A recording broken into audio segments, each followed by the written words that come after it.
Our event will start shortly. Please be reminded to mute your microphone at all times.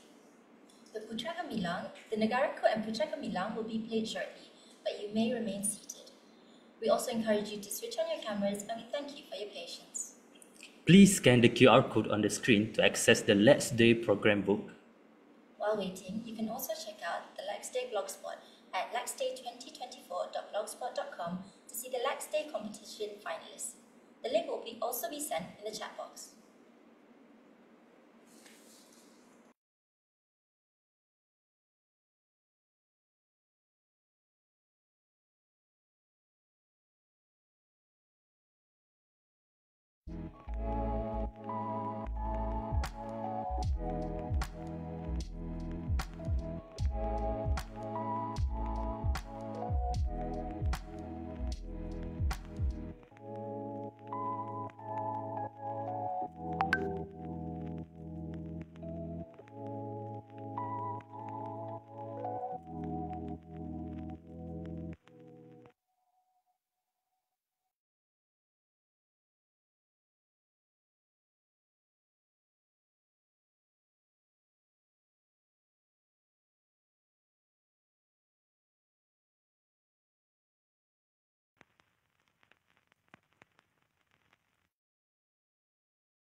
Our event will Start shortly. Please be reminded to mute your microphone at all times.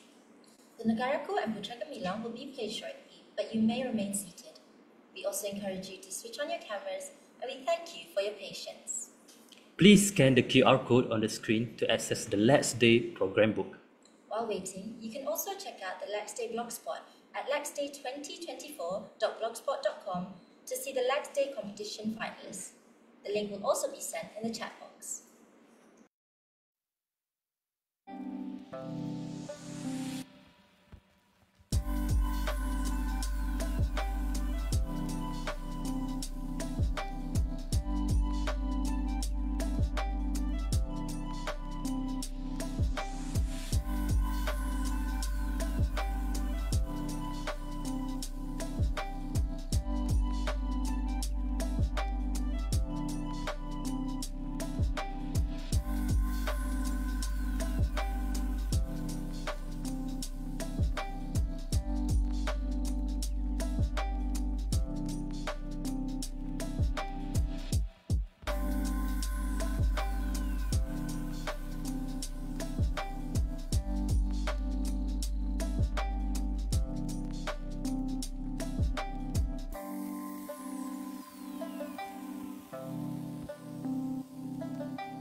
Our event will start shortly. Please be reminded to mute your microphone at all times. The Negaraku and Putra Gemilang will be played shortly, but you may remain seated. We also encourage you to switch on your cameras, and we thank you for your patience. Please scan the QR code on the screen to access the LAX Day program book. While waiting, you can also check out the LAX Day blogspot at laxday2024.blogspot.com to see the LAX Day competition finalists. The link will also be sent in the chat box.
A very good morning to our honorable guests and everyone who is watching this live from Zoom and Facebook Live.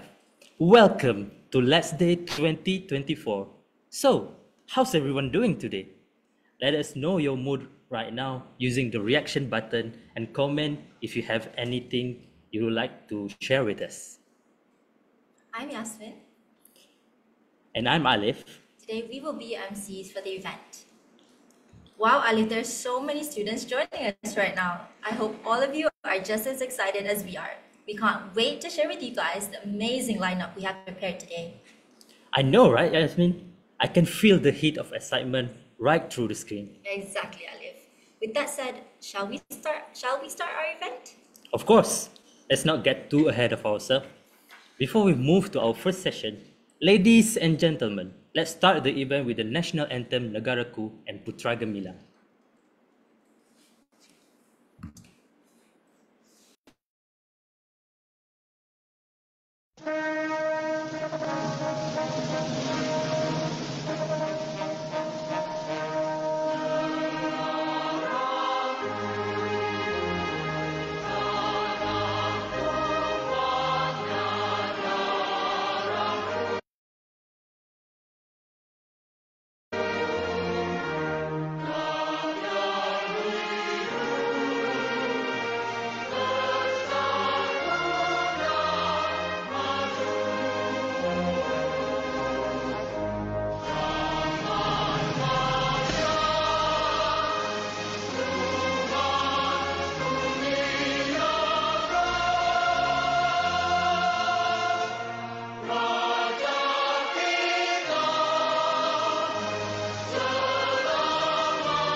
Now, let us welcome Mr. Azwan to lead the Dua recitation. أعوذ بالله من الشيطان الرجيم بسم الله الرحمن الرحيم السلام عليكم ورحمة الله وبركاته الفاتحة أعوذ بالله من الشيطان الرجيم بسم الله الرحمن الرحيم الحمد لله رب العالمين الرحيم مالك إياك نعبد وإياك نستعين إن الصراط المستقيم صراط الذين أنعمت عليهم غير المغضوب عليهم.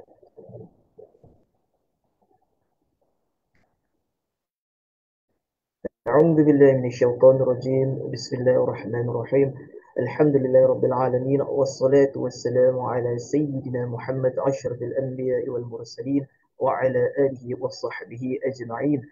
اللهم أنت السلام ومنك السلام وإليك يعود السلام فحينا ربنا بالسلام يا سلام سلمنا أجمعين واجعلنا من عبادك الصالحين.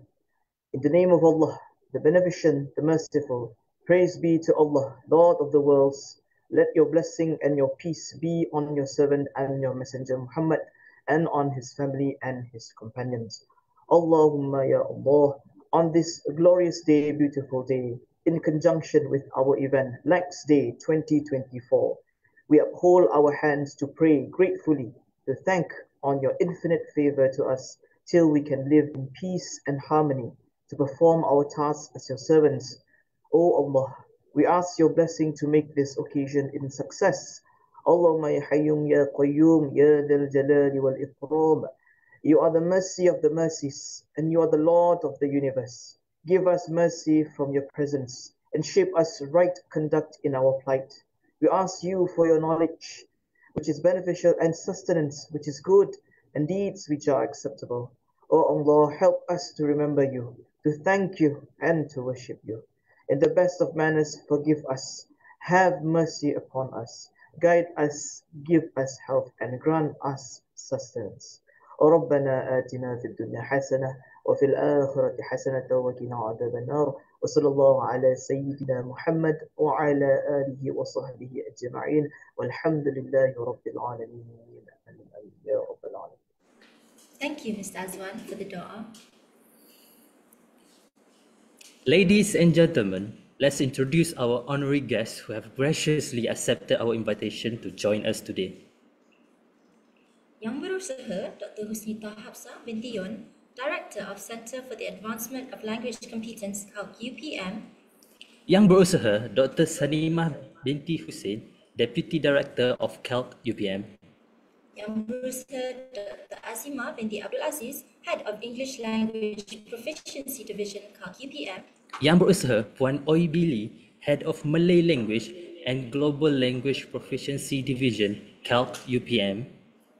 Yang dihormati Puan Fatin Nazihah binti Ahmad Rusli, Program Director for LAX Day 2024, Deans of Faculties, all committee members, staff and student staff present here today. Welcome to LAX Day 2024. Honorary guests, ladies and gentlemen, now I would like to invite the Program Director, Puan Fatin, to deliver the speech. Please welcome Puan Fatin.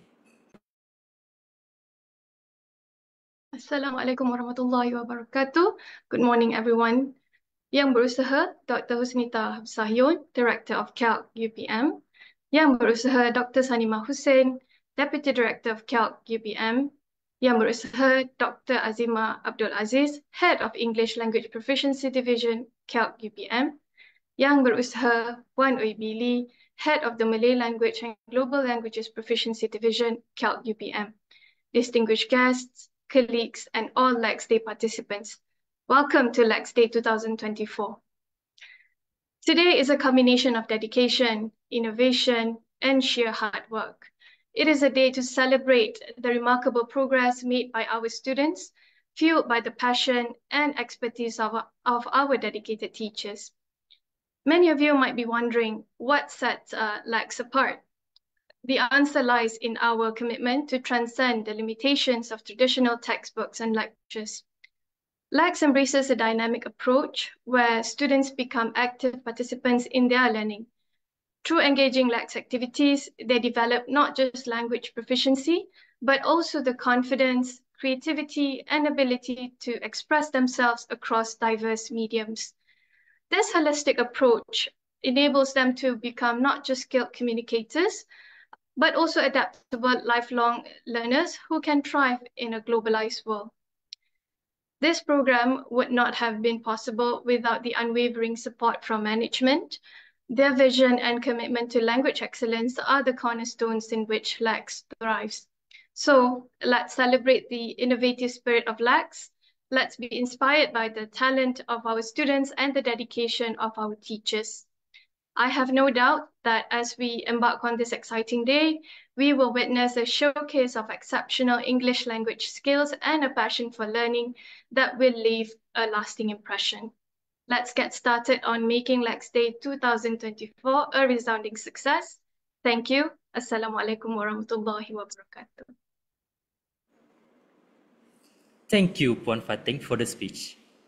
Our event will not be complete without the speech from the Deputy Vice-Chancellor Academic and International, Professor Dr. Ismi Arif Ismail. Since Professor Dr. Ismi Arif Ismail is unable to join us, we will be watching a recorded video of his speech.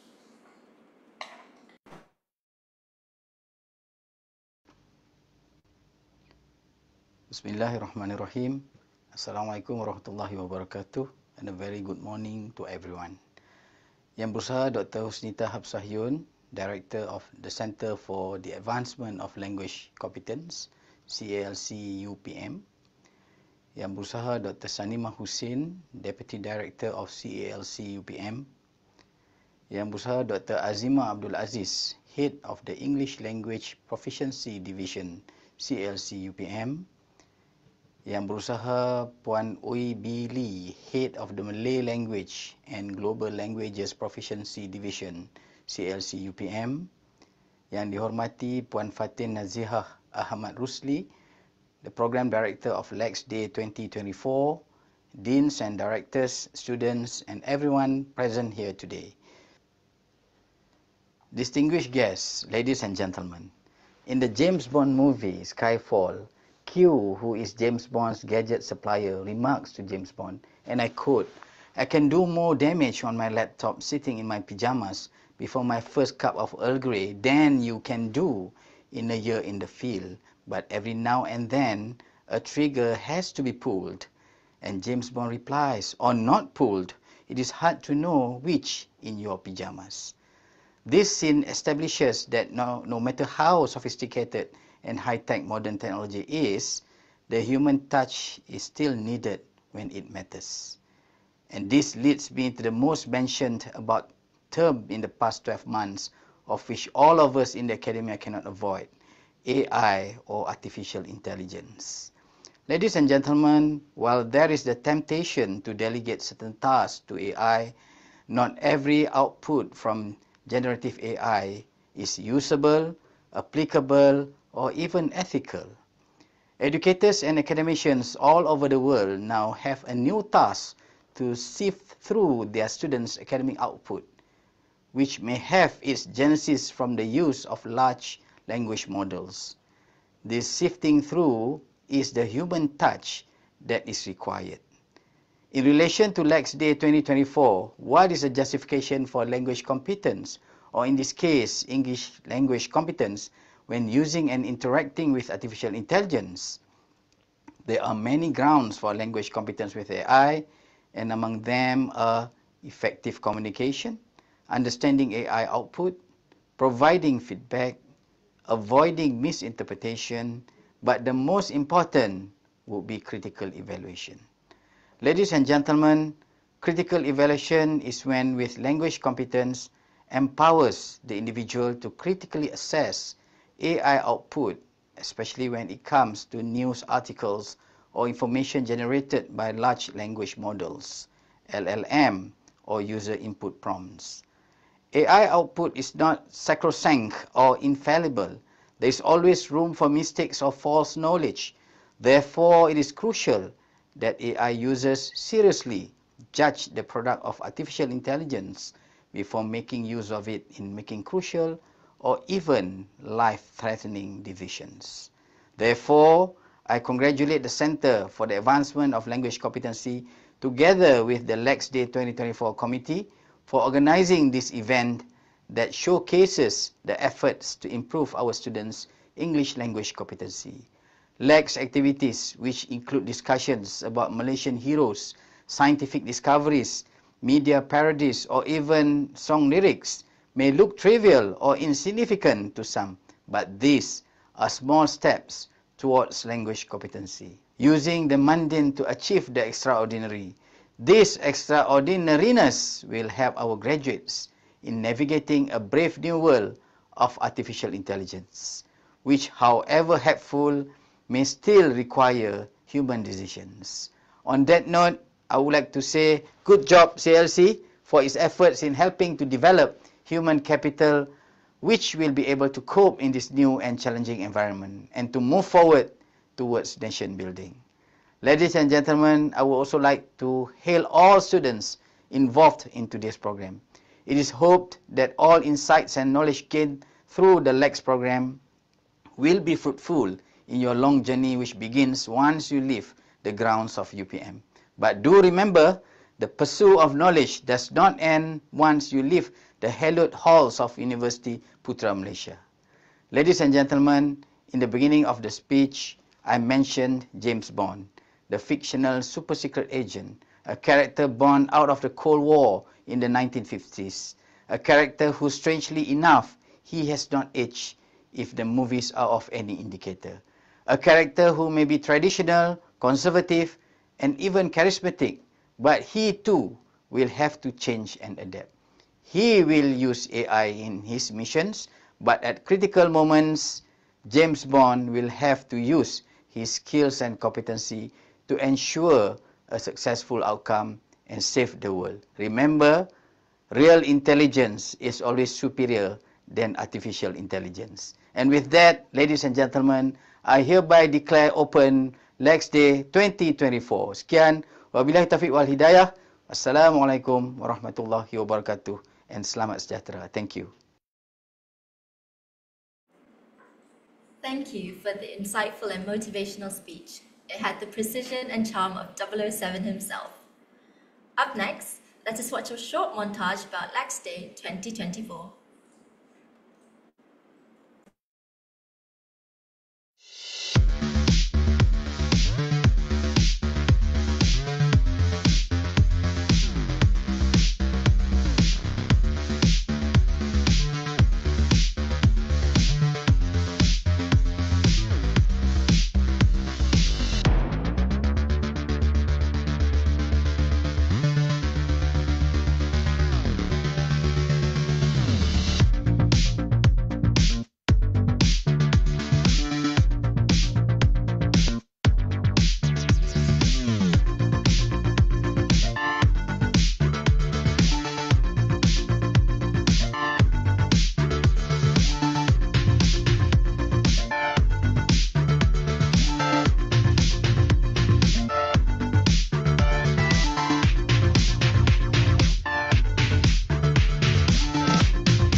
That was a remarkable montage, don't you all think so? Yes, I can't take my eyes off the montage the moment the music kicks in. Our events today are filled with fun activities. First, you may go to the Let's blog to play a short interactive quiz that we prepared for you.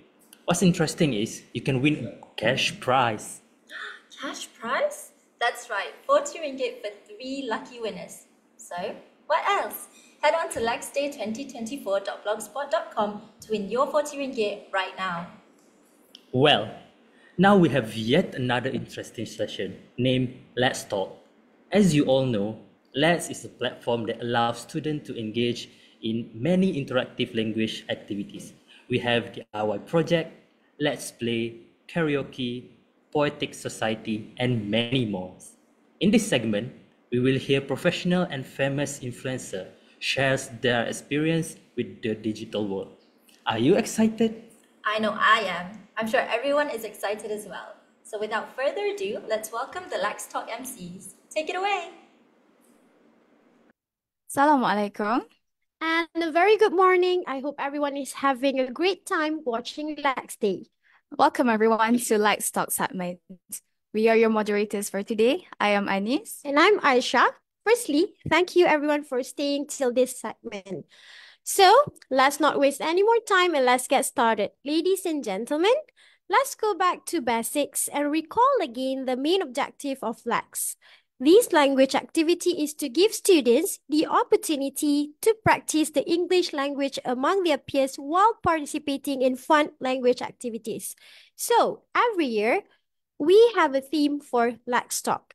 Anis, do you know what is the theme for this year? Yes, Miss Aisha. This year's theme is embracing the use of technology for English language learning, challenges, and opportunities. So, the idea of this segment, Let's Talk, is to share thoughts, experiences for us to get insights on LAX. But there is a bit of change this year, where aside from us listening to experiences of fellow UPM students on campus, with LAX, we will also be picking the brains of the professionals to look at language learning and technology as well. So let's get started with our LAX Talk segment. We have 2 sessions. In this first session, we'll be hearing thoughts from fellow UPM students in Bintulu. This session will be moderated by one of UPM Bintulu students, Miss Sarah. Over to you, Miss Sarah.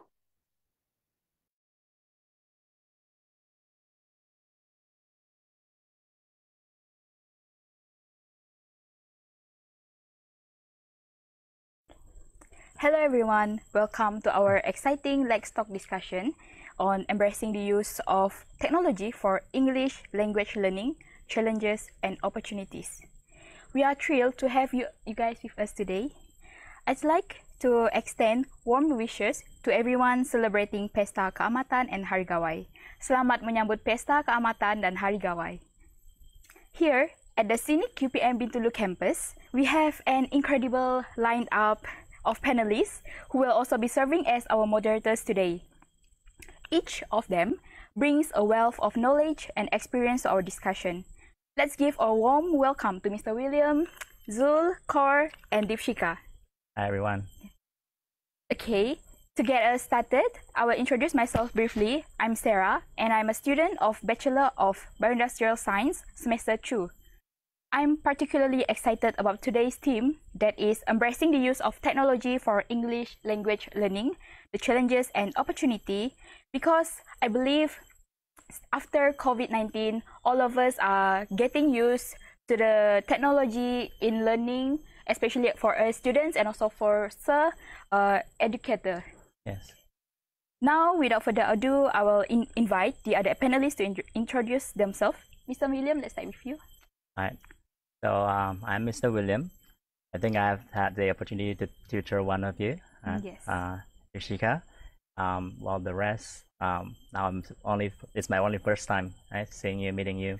I believe it'll be a great discourse that we're going to have today.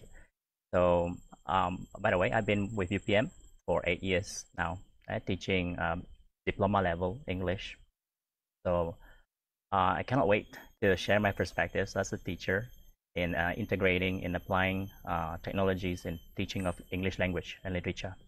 Hi everyone, my name is Dipshika and I am here doing internship. So the course that I've taken is Bachelor of Aquaculture, and today I'm here to share my perspective on the importance of technology, the challenges, and many more to come actually. So that's all from me. How about you, Zul? Yeah, my name is Zul Hisham bin Nahli, and I'm currently on semester 4 and I'm taking Bachelor Science in Forestry. So yeah, I'm also here talking about the technology and how it will enhance our abilities, especially in English. And hi everyone, my name is Ko. I'm currently in Bachelor of Bioindustrial Science and I'm currently at the 6th semester.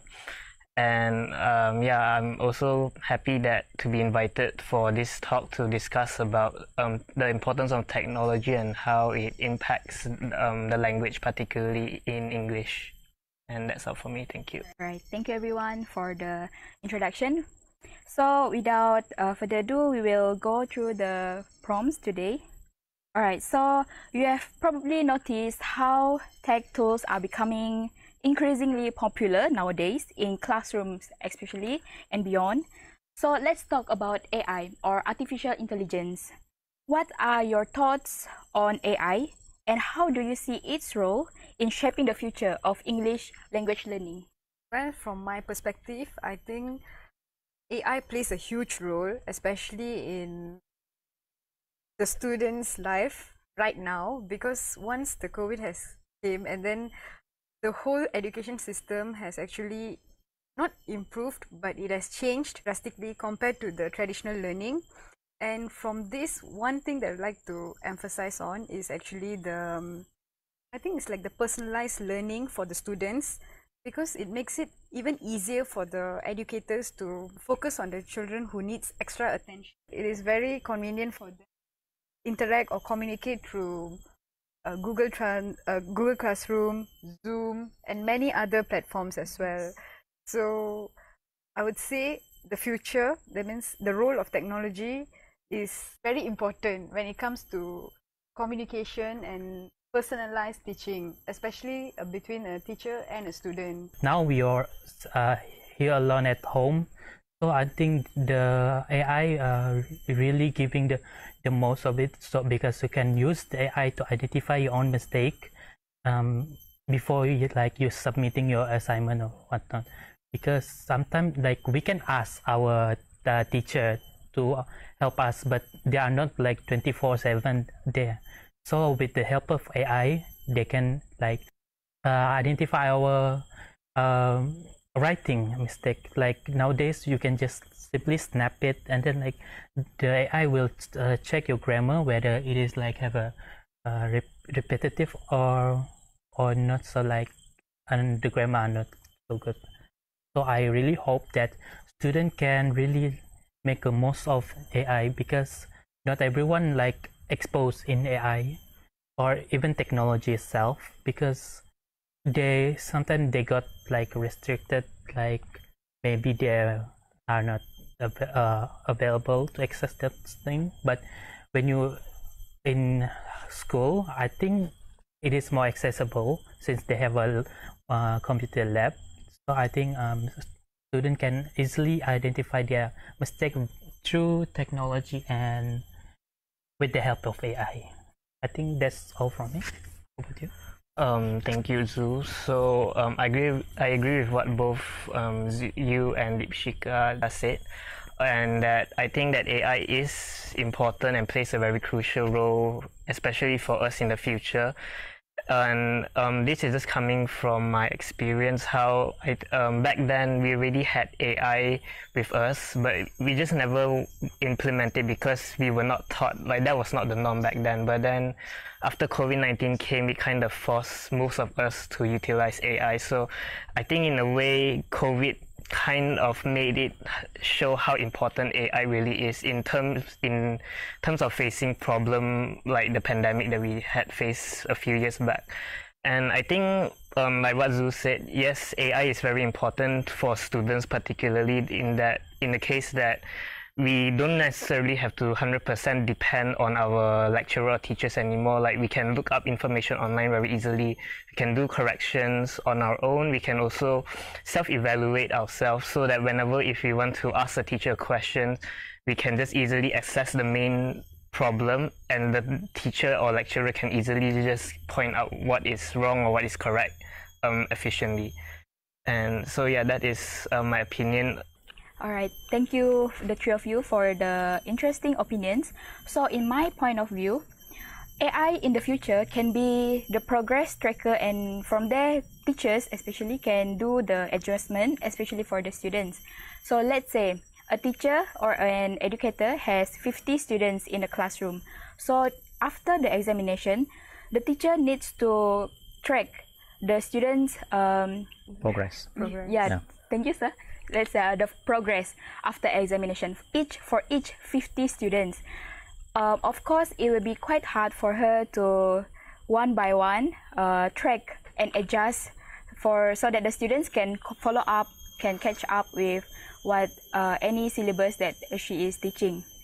So now we have this technology. We can use artificial intelligence, the AI, for the teachers, educators to progress the tracks instead of manually track. So maybe later on the systems, she can just provide all the information like the grades, the marks of her students for that particular examination, for that syllabus. And then the AI can help to maybe make study plans that is suitable for these students. Let's say this student has a better grade than B students. So the AI will help the teacher to provide a study plan that is suitable for student A, which is the better grade, and also for student B, which has the bit lower grade. So from there, teacher not only will improve in using the technology, but it will also help the teachers to save her time, her energy in helping the students to improve their performance in academic. Now let's move on to the second prompts. All right, so we know there's a big gap between students in cities who have easy access to tech, and also for those in the remote areas who might not be so lucky. It's like some students have the latest gadgets, such as the smartphones, the laptops, tablets at home. So while others are still catching up, particularly those in the remote areas. So, in your opinions, what steps can be taken to bridge the digital divide and ensure that all teachers and students have equal access to technological resources for English language learning? So, for this round, can we go for with? All right, thank you, Sarah. The way that I see how we can close the gap between teacher and students and digital technology is that maybe the government can be more involved in making more programs to ensure that more people will know ways to utilize digital, because from what I can tell, the government, they aren't really as invested in making sure rural area get this amount of information. Like, technology is so wide that it is actually quite versatile. You don't necessarily need like a very big screen computer or anything. Like, you can just have a phone and you can access it through through apps, or even various tools that are found within the phone. So it's just a matter of how people not being sure, or they don't even know that there are these kind of things that they can use. So what I think that can happen is that we can implement more of these kind of programs to teach not only the younger generation but even the older generation, because I'm sure that there are teachers or lecturers who are old who are still not really that good in utilizing digital well. So if we want to close the gap, I think ensuring all generation having the sufficient knowledge to utilize technology efficiently or in versatility and in a versatile way is very important. And how about you, Zul? For me, like we don't really necessarily need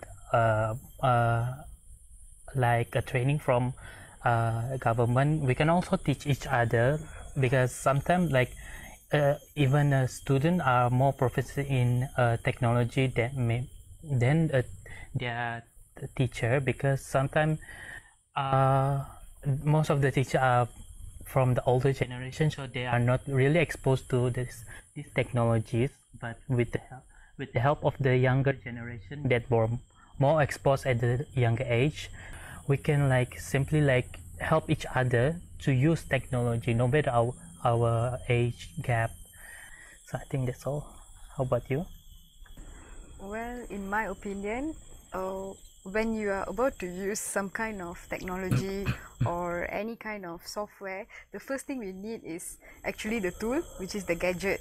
So it is very important for us, not for us, but for everyone. That means all the students from every walk of life to get access to affordable gadgets like smartphones, laptops, tablets, and many more other things, just like how Ko said. So from our circle of friends, it's very obvious that they do own those kind of gadgets, but it's not the same when it comes to rural areas, because there are always comparisons between the, not really that, but not everybody belongs to the same status or they have the same kind of income. So this kind of gadgets should be made available for all the students from every status. So I think the Malaysian ministry is doing a great job because they're actually implementing this program of Peranti Siswa, where they give out free tablets for all the students. So I think that is actually a great step towards overcoming this problem, actually, to bring this bridge together. So kudos to this, to our ministry, education. Yeah, I agree with Deepshika about the Peranti Siswa just now, because I can see Zul today is bringing over his Peranti Siswa given by the Malaysian ministry. So in my opinion, cities and remote areas, we have all the facilities, the infrastructure. Let's say for remote areas, I think the steps that we can take is that the government can help to provide more community centers like libraries or research center in the remote area, so that it will give opportunities to the community there for them to start to engage, to start get used to the digital devices, the technologies, so that they will not feel left out. We as students also, we might help by maybe just by promoting a poster or awareness videos where we can help to support them, those in the remote areas, so that they will have the same opportunities as us too, for them to learn, especially the English, because we believe English will bring a big change in our life, no matter the age, the generation. Yeah. Now we will go to the third.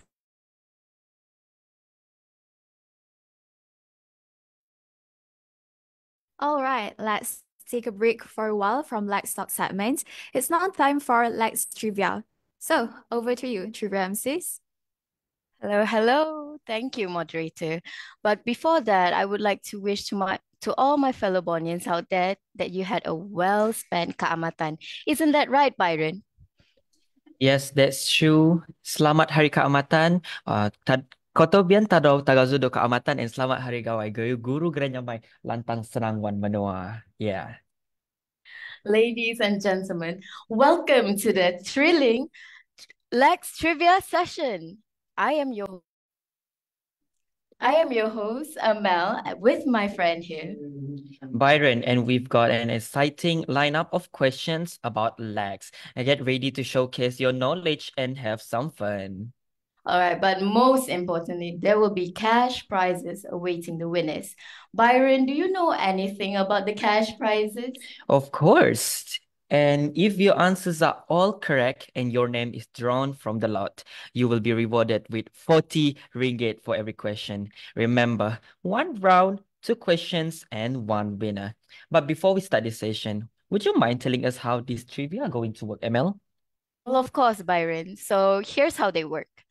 First of all, we will read a series of questions about various LAX activities, and all you have to do is choose your answers in the Google link that is going to be posted on our comment section via the Facebook Live. Remember to log in using your UPM student's email to participate, yeah? There will be 3 rounds of Lex Trivia with 2 questions asked in every round. Simple, right?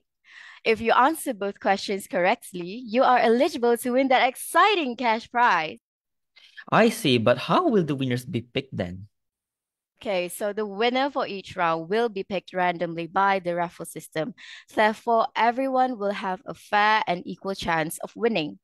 So, no rush, answer the questions appropriately and fill them into those Google Forms. That's right. Don't forget to fill in your details as well so we'll know how to reach out to you if you are the lucky winners for today. So feel free to engage, type your responses, and let's see who emerged as the ultimate Lex Trivia champion. Teo, neo, neo. Are you ready, Amel? You know I am, Byron.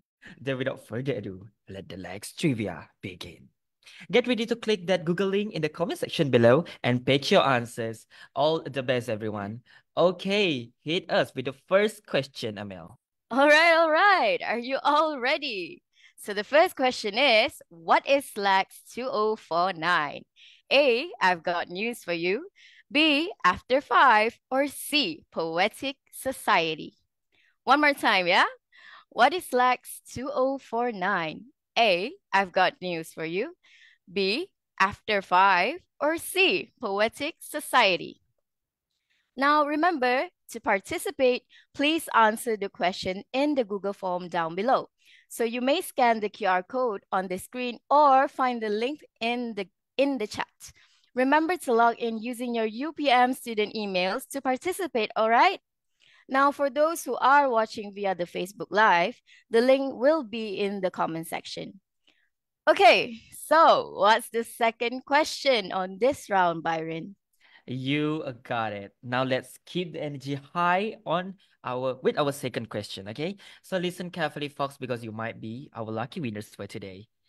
Okay, so the question is, which LAX activity requires students to produce instructional videos based on use or recycled materials? Is it A, LAX 2007 Get Groom, or B, LAX 2013 after 5, sorry, or C, LAX 2019 DIY project? I'm going to repeat the question again. Listen carefully and choose the right answer, huh? Okay? So, which LAX activity requires students to produce instructional videos based on use or recycle materials? Is it A, LAX 2007 Get Groom, or B, LAX 2013 After 5, or C, LAX 2019 DIY Project? Remember, scan the QR code to answer the question. Remember to log in using your UPM students' email to participate. You can also click on the Google Form link posted by the admin in the Zoom chat or the Facebook comment section. Let's see who got the correct answers. You have until the very end of our event today to fill in those Google Form. The winners for every round will be picked after our Lex talk today. Now, if you missed the first round, don't worry. We still have 2 more rounds to go. So stay tuned and stay with us until the end of the program. Aside from this trivia session, we also have a short interactive quiz for you in the LAX Day blog. Head on to lexday2024.blogspot.com to win the 40 ringgit cash prize. See you soon. We'll return the slot back to the moderator. All right, everyone, we are back to Let's Talk segment. Let's continue with part 2 from Bintulu.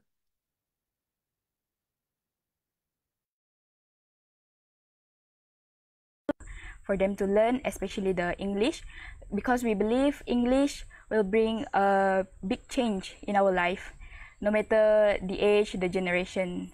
Yeah. Now we will go to the third prompt. So let's share our own personal experience where technology has significantly improved our English language learning outcomes, especially here in UPM. So let me give my own personal experience first. So during my degree, where we learn about the academic presentation, so one of my friends and also my lecturer mentioned about the YouTube channel TED Talks. I think all of us have heard about that. Just by watching all TED Talks videos in the channels, I subscribe to the channels so that anytime they post out the new videos, I can get the notification. So during my free time, I will just watch it so that it will help me improve to present academically, especially for this course, these subjects in my semester 2. So they have this method by uploading presentation videos by those high quality presenters. So from there we can learn. We learn the posture, the action, the hand gestures, especially for academic presentation. Yeah, so that is from my own personal experience. What about you, Deepshika? Well, when it comes to my personal experience, I would say while I was doing my final year project in semester 6 and 7, technology has actually helped me to improve my writings for my thesis. Okay, so tools like Killboard, Mendeley's, and also Word Hippo. When I try to use the same word, the different word with the same meaning, this kind of tools have actually helped me. Before that, I'm not really a techie, like I'm not really good at this, but my supervisor is the one who actually taught me how to use all this and produce a better thesis than what I could do. That's a great opportunity for me to learn. Yeah. So how about you, Zul? For me, my experience is from listening to Spotify, watching channel. It is called Stephanie Su. She really talk a lot of like documentary, and then like when I watched that during basically like as absorb like few words like I don't even understand, like. And then when it's come to music, like, music has a very intricate lyric, like, for example, damsel in distress. Like, what damsel in distress mean? There is the few things like sometimes people overlook, like, do we like acknowledge it? Like, do we really use it in our daily life? I want to talk in English because of, movie show, TV show, because English is an international language, so it is like a bummer if you don't want to learn it. So I think that's all from me. Okay, thank you, Zul. So, coming from my experience, it's a bit similar like Zul, like our day-to-day life with technology can help us improve English, but because from a young age, I have been exposed to various Western media, so I like to watch a lot of American sitcoms, a lot of American movies basically, and just from watching this, I kind of develop ways to pronounce words, because if you keep watching the same episode, your same favorite episode, you kind of integrate those words, how they say, how they use, and yeah, I guess that's the reason why I can pronounce word maybe a bit okay. And another thing is that it doesn't necessarily have to just be from watching, YouTube videos or anything. Because I am a gamer myself and I play video games, so there are times where some games, they will include complex words, and sometimes I'm like really intrigued in it. I'll go and search like, oh, what's the meaning behind it? Because I think for me that it's important for me to search these words up, because if I don't understand, then I don't really understand what the game is trying to talk, right? Yeah, so in a way it kind of made me have this kind of I guess habit. If there is a word that I don't know, I'll search for it, and if there's a word I don't know how to pronounce, I will also try to look up ways to pronounce it. So now let's go to the final prompts, the 4 prompts. So in the perspective of us students, what are the biggest challenges faced when implementing technology for English language learning? Yeah. So Zul, would you like to start first? Basically, internet connection. Some area you don't have very, very good connection, and nowadays most of the like website and technology use internet connection. So because I am a forestry student, like I do what type of beetle, because I use a Google Lens to identify it. But when there's like no internet connectivity, so I just basically take a picture, and then when I go home, if I remember, I will search it up, but when I don't, well, it just like stay in the gallery. I remember when during COVID-19, I taken tuition for my STPM. In my tuition had to change into online type of class, And from what I can see, many people don't take it seriously. Like you can see people not attending classes, and people who attend classes, they will make jokes, they will like comment very unrelated stuff. So in a way, it doesn't really make them appreciate the fact that the teacher can still teach us while we are still in quarantine. So I think that's one of the main problem is that yeah, people here, they don't take technology as serious. And another thing is that I find one of the main challenges is students, when they have technology, they might get a bit too free, I guess, in a way that they will think that they have more free time at their disposal, so they don't really take their work as seriously. So in a way, I guess one of my main issue with technology is that it kind of promotes unhealthy behavior among us. And what about your opinion, Deepika? Thank you, Ko. So one of the challenges I would like to emphasize on is data privacy and also security. Both students and lecturers or teachers' security or privacy, we have to ensure that. So through this kind of technology and all that, all our data, our privacy, maybe the location we are at right now, what are we wearing, what are we talking, anything can be accessible to a lot of people. Not everybody will use technology in a good way. There are also a few individuals out there who would like to misuse technology. So the security is very important, and I understand the seriousness of this aspect because there are many incidents or cases out there where many scammers, they tend to extract your personal details, and also when it comes to money matters. And then when it comes to education, we know that many students, they are below 18. So there are many people out there, not many people, selective individuals who would take advantage of this situation and do many other unforeseen things to this kind of children or anything like that. So the chances are not high, but there is. Okay, so that's one of my opinions. Right. Thank you, Deepika. So as for me, in learning English, one of the most challenges that I face is to get the engagement and motivation, because English is I think it's the third language that we use at home, because our main language is Bidayu. So same as core, during the pandemic, I was supposed to sit for my SPM. So we all have online classes.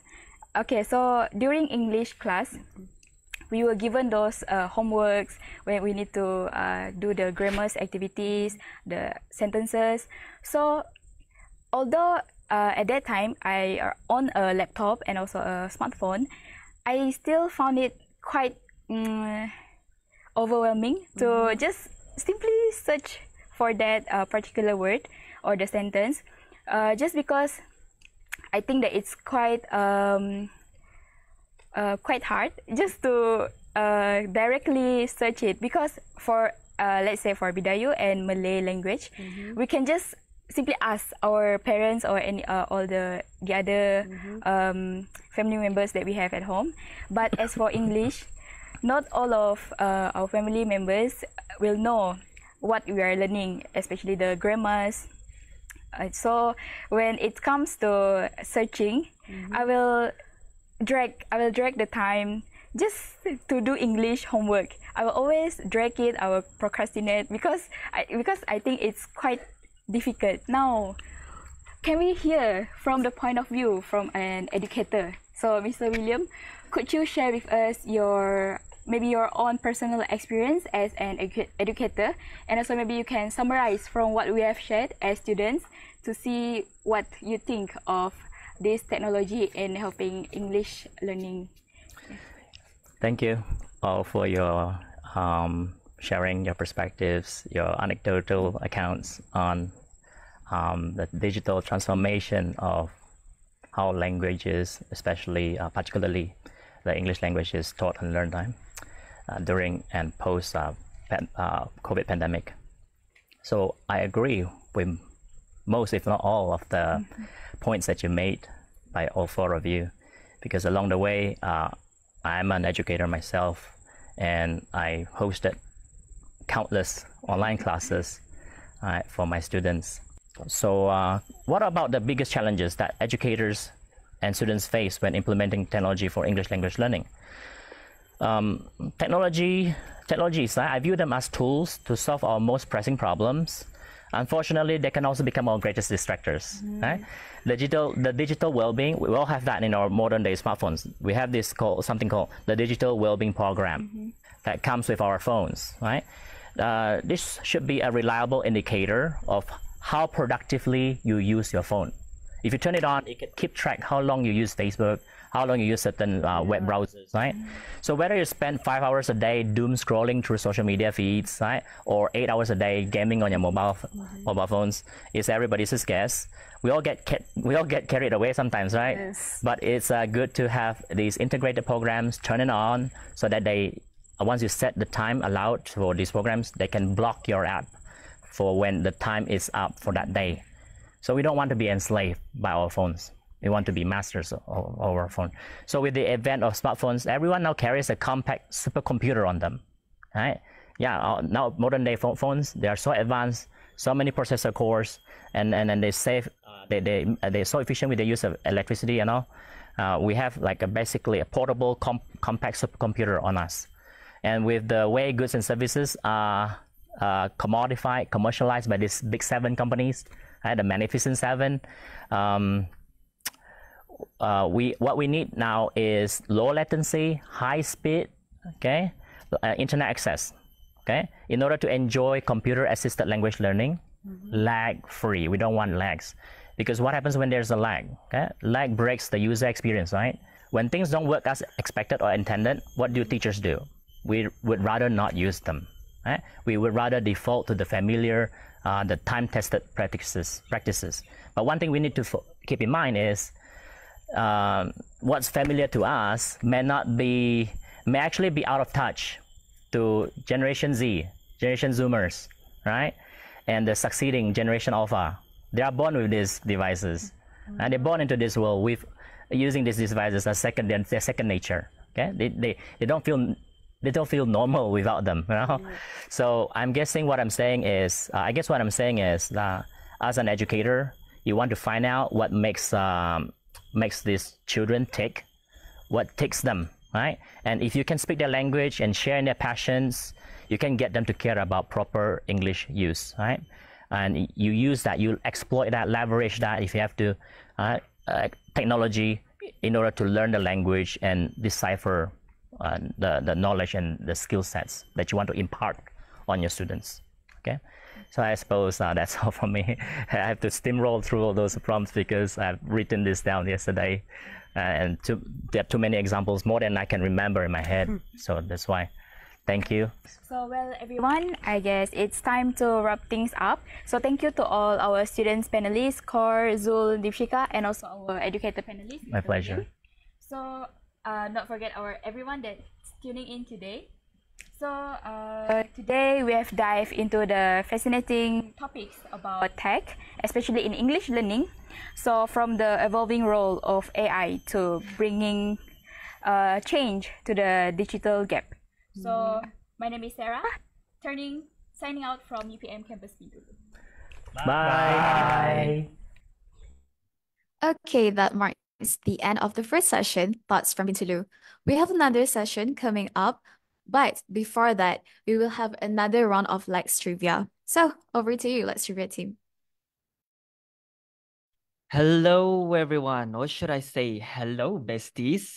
Welcome back to another LAX trivia round. Did you get all the interesting information from the previous session all the way from Bintulu, Sarawak? Because I do. I hope you guys learned a lot today. Okay, so let's leave that aside for now, shall we? Now look at the audience. Whoa, Byron, they are very eager to answer the next set of questions. That's true. All right, now we will begin the second round of LAX trivia. Prepare your brains and fingers, everyone. Shall we, Amel? By all means, Byron. Okay, so without further ado, the first question of the second round is, what is the weekly task for LAX 2015 Have Food Will Travel? Is it A, produce video reviews on food, or B, produce video reviews on eateries, or C, produce video reviews on traveling? I'm going to repeat the question again. What is the weekly task for LAX 2015 Have Food Will Travel? Is it A, produce video reviews on food, or B, produce video reviews on eateries, or C, produce video reviews on traveling? I would like to remind you once again to log in using your UPM email. Scan the QR code to be one of the contenders to win this LAX trivia competition. You can also access the form via the Zoom chat or Facebook comment section. What would be the correct answer? All right, thank you so much, Byron. Now moving on to the second question. Which of these LAX activities is a 12-point LAX? A, LAX 2045 Seeds of Motivation, or B, LAX 2034 Malaysian Heroes, or C, LAX 2019 DIY Project. Let's hear it once more. Which of these LAX activities is a 12-point LAX? A, LAX 2045 Seeds of Motivation, or B, LAX 2034 Malaysian Heroes, or C, LAX 2019 DIY Project. Okay, remember to select your answers in the Google form posted by the admin. Now you may scan the QR code or access the link within the chat box. For those who are watching through our Facebook Live, you can access the link in the comment box down below. Now the winner for all rounds will be drawn by the raffle system towards the end of LAX Day. That's true. And thank you for your participation. See you again later at the final round of LAX Trivia. And don't forget, we also have a short interactive quiz for you in the LAX Day blog. So come on, don't waste your time. Head on to lexday2024.blogspot.com and answer a simple question to win 40 ringgit cash prize. So I'll pass our imaginary mic back to the moderator. See you again.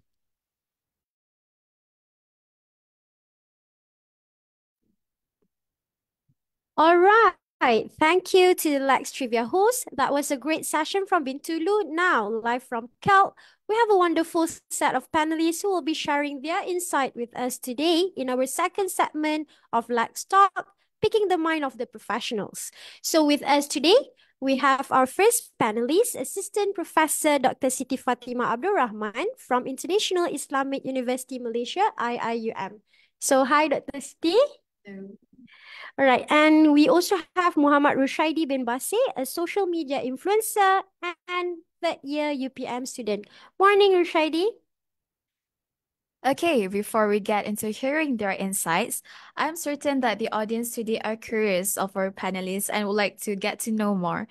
Okay, first of all, let me introduce our Dr. Siti right here, Assistant Professor Dr. Siti Fatimah Abdul Rahman. For your information, Dr. Siti is an ICT coordinator for Kuliah and possesses a strong background in educational technology.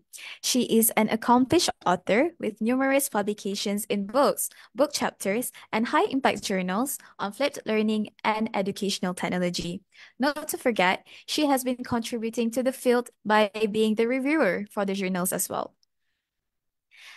Throughout her career, she has won several gold awards in the international innovation competitions, as well as the special awards, including the Platinum Award and the Educational Innovation Special in the Expert Innovator category 2023. And back in 2019, she was awarded as an Apple Teacher. Dr. Siti is also currently active as a trainer and shares her knowledge with lecturers and teachers throughout Malaysia in courses related to educational technology and pedagogy. Okay, so that's about Dr. Siti. So now let's get to know another panelist we have with us today. So Mr. Muhammad Rushaidi, for your information, he is a third year UPM student who is also a social media influencer with over 60,000 followers on TikTok and 11,000 on his Telegram channel. He's actively creating educational related content on his social media platforms. If you have not checked his profile, go on and find him on TikTok. Okay, he has created content for big brands such as Kementerian Pendidikan Tinggi, Yes, and also Disney Plus. He was also elected to be the top 10 finalist for MDEC Idea Kita 2023 and the student ambassador for Unila, which is a student lifestyle app.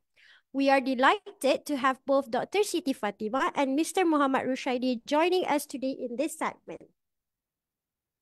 Okay, without further ado, I would like to start the segment by asking the first question to Dr. Siti. Okay, Dr. Siti, given the experience you have in the field of educational games, what is your thoughts on the way in which gamification and educational apps help to enhance students' motivation and ability to learn English? All right. First of all, I would like to say thank you so much, Kelt, for inviting me today. And what a wonderful introduction of me. Thank you, Miss MC. All right. Let's talk about the gamification and educational apps. Okay. In my opinion, the ways in enhancing student engagement and motivation, I would say that gamification and educational apps are the most powerful tools to help enhancing students' engagement and motivation in learning English, especially or any language learning, by tapping into the brain's reward system. Okay. While incorporating mechanisms such as points, leaderboards, competition, badges, and mission, those are the I believe in Gen Z especially they are looking for competitions, mission to accomplish and whatnot, and not only just learning traditionally, but throughout the gamifications. Bear in mind that gamification and game-based learning are two different things. Gamification is only the elements of game, but game-based learning is we play games while teaching English. But the elements of gamification is very important for me because when students are engaged with the games and at the same time they are also trying to accomplish the mission. Okay, that is about the gamification and educational apps that are interactive and colorful would help students to actually sustain their motivation in learning English, especially, or any language learning as well. Okay, and educational apps that have elements of gamification. Just now we have the gamification, game-based learning, and then the educational apps that actually have the elements of gamification will double up the engagement and motivation in learning the language.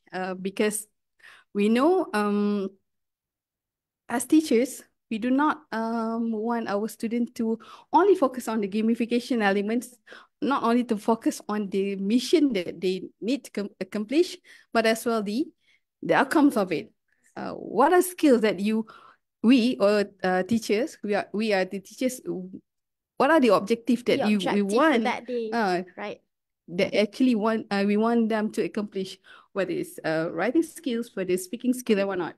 Not only the focusing on the game itself. Correct. Right. Well, that's a very good insight for us all looking at the implementing or including gamification in our lessons. So it's true, Gen Z or students in general, we need a bit of boost of motivation in class. So having them completing missions and having them to be competitive among the peers in class would be an additional point to keep them sustaining the attention they have in class. So that is something for us to reflect on, especially for teachers. Okay. So the next question is for Mr. Rushaidi.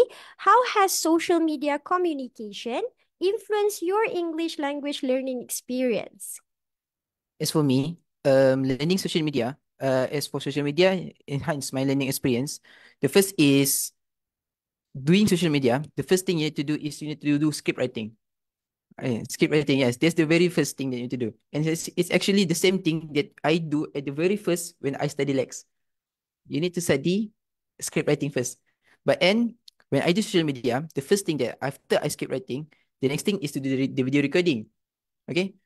People see my video is like 15 seconds long. So it's like, oh, it's just very short. Everyone can do. But it's actually, you need to do like 5 minutes. Because I need to re-record. I need to rewatch the video a very, very lot of times. So that some contents like Disney Plus. I do like recently I do for like an app called Who's Call, like for like scammers app. They want me to do the video in English. So I need to do a lot of rewatch the script writing, the grammar. Most of the like even the organizations, like they are very particular. Like you need to put S here. I was like, oh, yeah, they want this. They're very particular with that. But like some small company, there's not. It's like, okay, you can just do this, and okay, I think it's okay. But for like big company, mostly government organizations, they was mostly like want me to do like very grammar, very particular with that. And that's just the script writing. Like that's a script writing. And then when I record it, still the S, how do I pronounce the word? Correct, Yeah, correct. they're really particular with that. Basically, they really emphasize most like the company's name, like Who's Call. Who's Call. I was like, I think that one Who's Call. I think I need to record like 5 times. I will like send the recording 5 times to it. Who's Call? Who's Call? I was like, they even record Who's Call. Who's Call. Yeah, it's really need to yeah, so based on that, I study like from what I do contents, mostly from the company side. Uh, I need to like greatly enhance my pronunciations and my grammar. So that's it lah for me. All right, so we can see that from being a social media influencer, the aspect of improving communication is very important, and we can hear from Rushaini's experience recording all sorts of advertisement promotions for the brands that you work with. So I think that's the first time for me, or maybe for us, to listen to the experience, the raw experience of the social media influencer himself. So that's it's somewhat eye-opening for me. Okay, so another question for Dr. Siti. We are looking at the integration of technology into English language learning. So, what are some effective strategies for educators to integrate technology into English language learning classrooms to maintain students' interest and participation? And from there, what are the example of cases where successful technology integration in classroom can be observed? All right. When we're talking about strategies, there are a lot of strategies that we can implement or we can employ in our teaching and learning. But this is I'm going to share the basics, the basic ones, and I would say it's must have, especially for educators, correct? Okay, the first one is to define your learning objective. Without a clear learning objective, you cannot plan your lesson. All right, only then you can choose your appropriate technological tools that suit your learning objective or learning outcomes. And we as teachers or educators, we must be very realistic about it. We can just use whatever available in our faculty or whatever provided by the institution or faculty, and make sure it's accessible to your students. We cannot be too ambitious using a very bombastic app or bombastic software, but we are not able to conduct it in our classroom, right? Okay, next step is to, not step, but it's strategy. Next strategy is to start small. If we are very new into technology, we can start using first Kahoot and then quizzes, and then we grow up and start exploring. It's not only us, the teachers, who explore the technology, but we also encourage our students to explore. There are thousands of educational apps, software, and whatnot that we can encourage our students to explore themselves. And perhaps they can actually teach us to use something new. Okay. And then we have to also promote digital literacy skills, because digital skills is not possessed by everyone. Some people are not into technology at all. Some people prefer the traditional way, but we as the instructor or the educator or whatever you call it, we have to promote it. We have to promote the digital skills, right? And of course, by having the digital literacy skills, we also have to promote or encourage the collaboration between students and students, students and teachers, and perhaps we can collaborate with students from the outside of Malaysia, okay, international, right. Our next strategy is to utilize multimedia sources in the classroom. While teaching, we can use videos from YouTube. We can use podcasts for the listening skills, and perhaps we can have the interactive website to use in our teaching and learning. It's not only about textbooks. It's not only about the um, practices sheets and whatnot. It's just very boring. So we can diversify and alternate our traditional method into a more interactive one. Okay. Next, we have to foster the creativity. When I talk about fostering the creativity, we have to let our student enjoy the technology by ask them to explore themselves, use whatever they love. Some people or some students do not like Kahoot, but they prefer booklet, for example, because there are animals racing it. So we let them use whatever they want or whatever they liked, rather than, okay, this group you use Kahoot, this group you use quizzes, this group you use booklet. No, just give a very clear instruction to them to explore themselves, to use different kind of app or software, and then I'll let them explore themselves and be creative. Okay. We don't want to be apa, short sendiri, but whatever we do, whatever we implement in our class, we always have to first review, second to evaluate, and then the next one to reflect.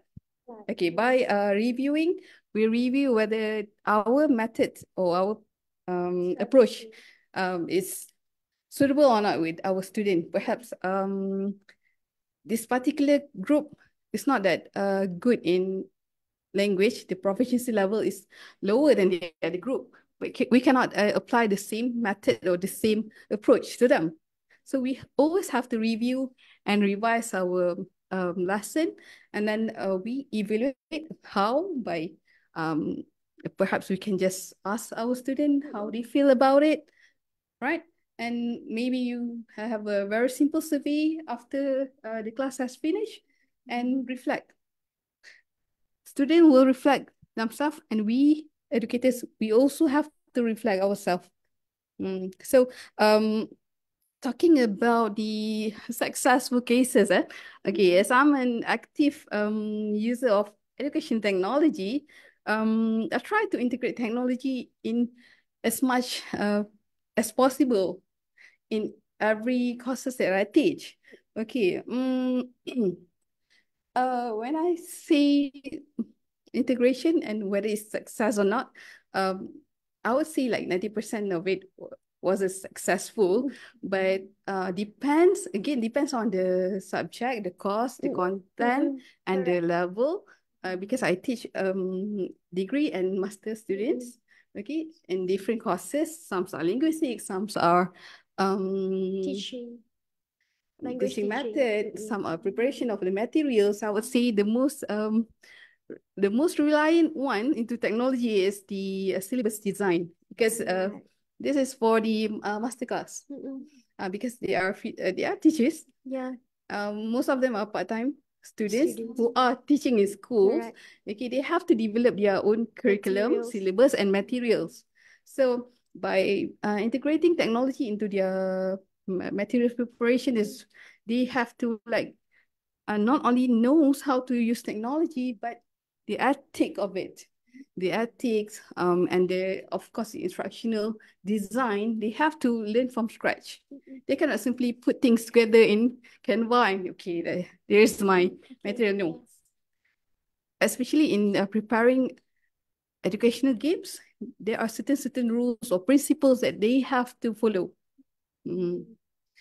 Okay, it's not something that, okay, I want to do a crossword puzzle this. Okay, just create the one and that's it. Back to question the strategy number one, define your learning objective.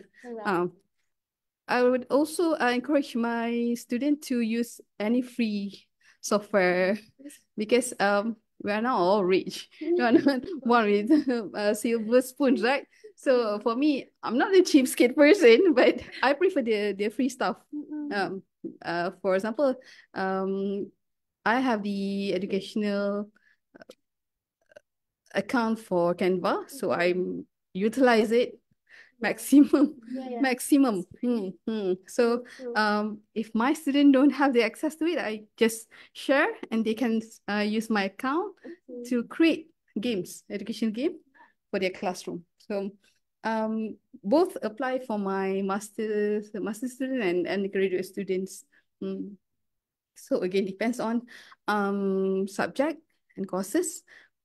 For example, in phonology, there's nothing much that I can do with technology, especially when we teach something very practical about the pronunciation and whatnot.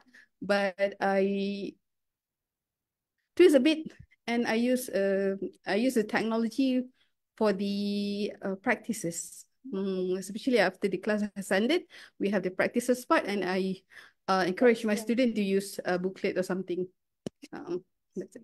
Okay, so those are some effective strategies that other teachers can apply to. I hope you are taking notes because there are a lot for us to reflect on, to check again on whether our classes, our lessons follow those strategies that have been shared by Dr. Siti or not. And it's actually a good reminder of why you want to use certain tools in the first place to get the objective clear.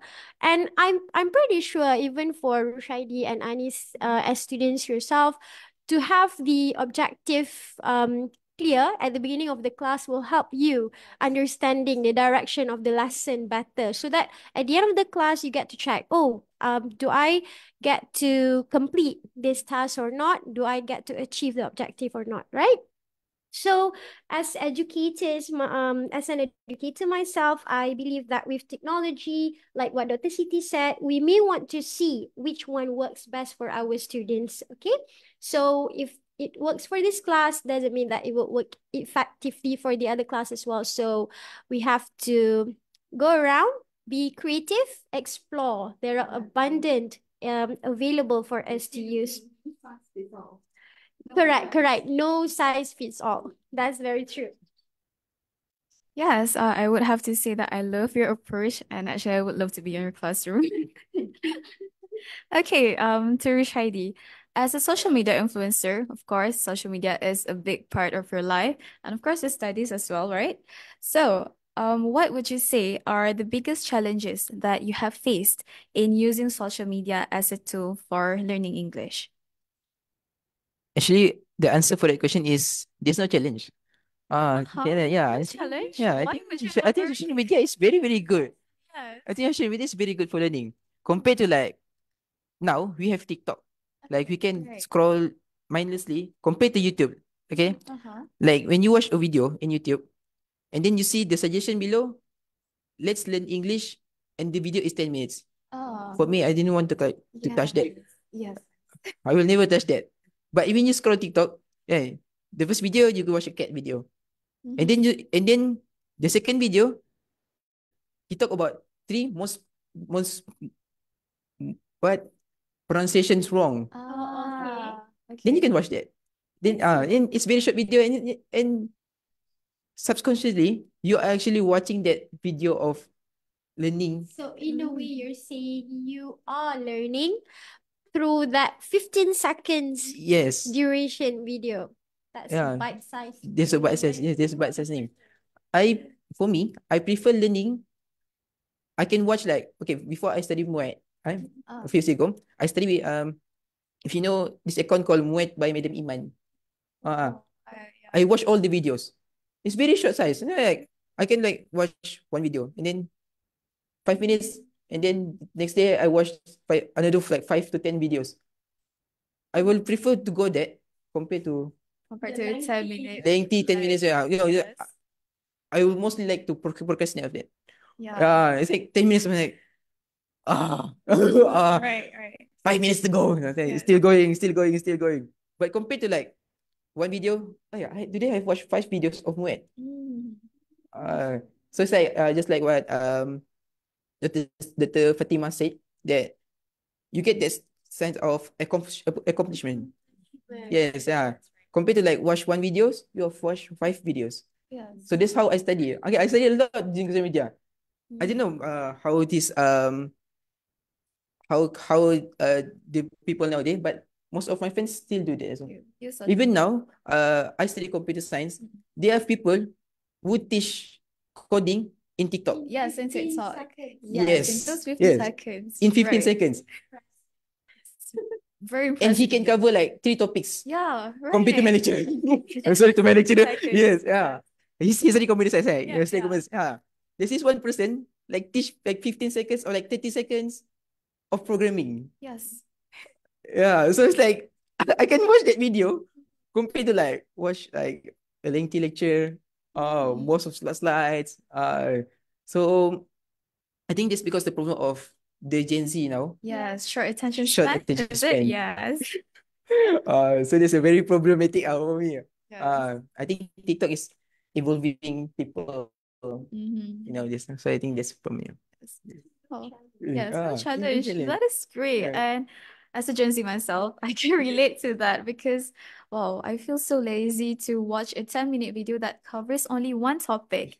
Compared to 15-second videos that can cover up to what, 5 topics at once. So yes, of course, as Gen Z, we need to save time, of course. You're always so busy on the go, right? Let's not talk about that. But yes, that's great that you don't have any challenges. But so I think you have mentioned about one channel, about Moa, and also the programming channel. But can you share with us more examples of social media platforms or any accounts in particular that you have found helpful in learning English? Okay, first, like I said earlier, I watch Wait by Madam Iman. Wait by Madam Iman. He also have Telegram channels, so I also watch that. But and in her Telegram channels, he put like the YouTube video there. But also I think it's very short. I think 3 minutes, 4 minutes. So it's very short. Yeah, it's very short. It's very short. But it's like the continuation of her video. Like the video is like 30 seconds, but from the YouTube, it's more detailed. If you want to go for that, you can go for that. Okay, another one is Shazwan, I think. He's from Sabah. He teach in his class, but he call it some of the that one I also watch for the English. But this one also, like if you want to like study just for like okay, compared to like you sit anywhere and you didn't do like mindlessly scrolling Instagram, your Twitter or anything, you can study using ChatGPT. Right, ChatGPT. Yes, I do. This is what I do, and I teach my friend this. Which is you can let ChatGPT to do like 5 questions for you, and then just you give clear instructions like, can you give 5 words, like and ask me to fill in certain blank space. That's interesting. So yeah, the very prompt is very important. So I do that. I do that. So like uh sitting no when you are entering the examinations hall, most of the time if you are reading the notes, it's not going to yeah. Oh, yeah. Yeah. So it's like answering these few questions will help a lot compared to just sit there and talking to friends, especially the boys. I think the girls are studying hard, but the boys are like, how's the game last night? Yeah. How's the game last night? So I was like, I will be the person who's like going to the corner, studying ChatGPT.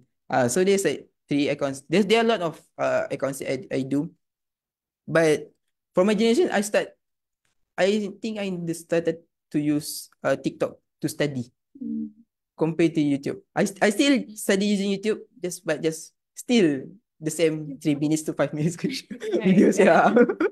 So Okay. So that's very interesting that he used ChatGPT to study English. And I think yes, everyone has the skill to create the correct prompts, right? So everyone be sure to take note of the platforms and also the accounts that Rishadi has mentioned because who knows, it will come in handy for you someday.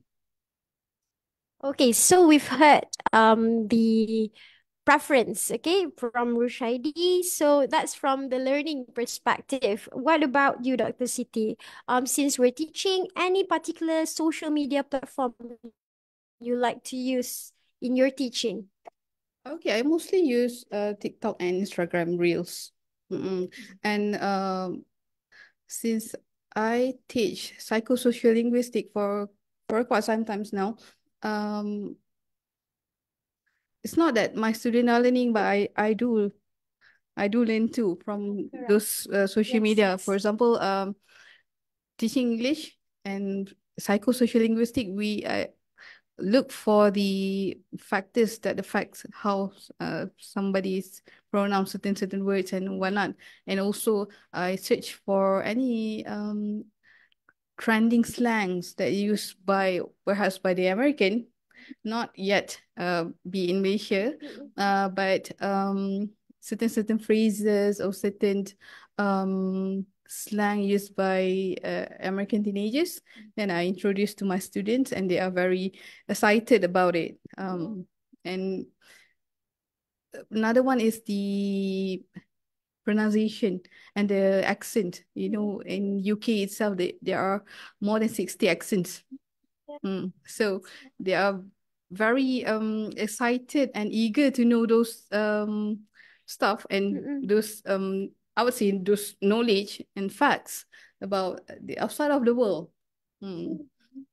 Um, for example, the phrases that I introduce to my students are the "I'm moms."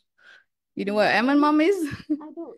Okay, "I'm mom" is actually parents who are very strict about their children's diet. Oh. They only focus on giving nuts, almonds. Yeah, that's called the phrase is called "almond mom." You know, but the Gen Z already knew the bombastic side eyes. Yes, bombastic side eyes. I think that those knowledge are very important for my, especially for my psychosocial linguistic Correct, class. correct. I mean, like, yes, we go to class, we teach. Doesn't mean that we only use whatever that we know only. We have to go and explore because the Yeah. resources that is available these days are extensive, limitless, a lot. Yes. And then to teach the current trend in slang, today that's not even it's not even a word. Tomorrow it's a word and used widely. So if we don't keep our students updated with those information, then it would be they will be left behind in a way, right? Yeah, I do learn a lot from the social media. For example, perhaps we started to use the word slay, but it's not slay anymore. Yeah, it's not slay. Slay is not slaying anymore. Okay, it's ate. The word now is ate. I ate it. Correct. I don't know whether you are aware of it or not, but yeah, to keep up with it is actually something. And we have to be able to do it, especially as the students, different kind of generation coming into the campus, and then there will be a different generation after that. So yeah, even though I'm a millennial, but I always look something from the point of view of my students who are Gen Z. True. Right. So we can see now that social media, when put for a good use, will definitely be a good tool in education for both learners as well as educators, right? Okay, so Dr. Siti, you've been an expert in the field for a while now. I am certain you've witnessed all sorts of development in the way education is actually delivered. So, to you, what is the most significant opportunity that technology presents to English language learners today? All right. From my opinion, one of the most obvious opportunity is the paradigm shift from the offline to the online medium of delivery. Delivery or instruction or whatever it is. Okay, technology provides flexibility, accessibility, and diversity to language learners. Okay, both teachers and students actually have the opportunity to collaborate across the time, cultures, and proficiency level. It's not only limited inside the classroom, but also we can collaborate with other people outside of Malaysia as well. So there is no limitation. There is no excuses if you don't want to collaborate or do something with stranger faces. So for me, that's the biggest opportunity that we have now, compared to the perhaps in the 90s. Correct. So not only that the technology allow us to have the access to all sorts of resources, the chances that we have to collaborate with other people too. So don't say that we can't do it. We actually can do it. It's just whether it's a matter of whether we want it or not, Yes, right? whether we want it or not. Yeah, we have to come out of our comfort zone and explore and try to collaborate with others as well from different culture, from different institutions. So yeah, that's a good pointer for us all. Yeah. Actually, I just want to add some information from my university, UM. There are this one kuliah that actually do a course together with one university outside of Malaysia, where they virtually collaborate and do the classes together.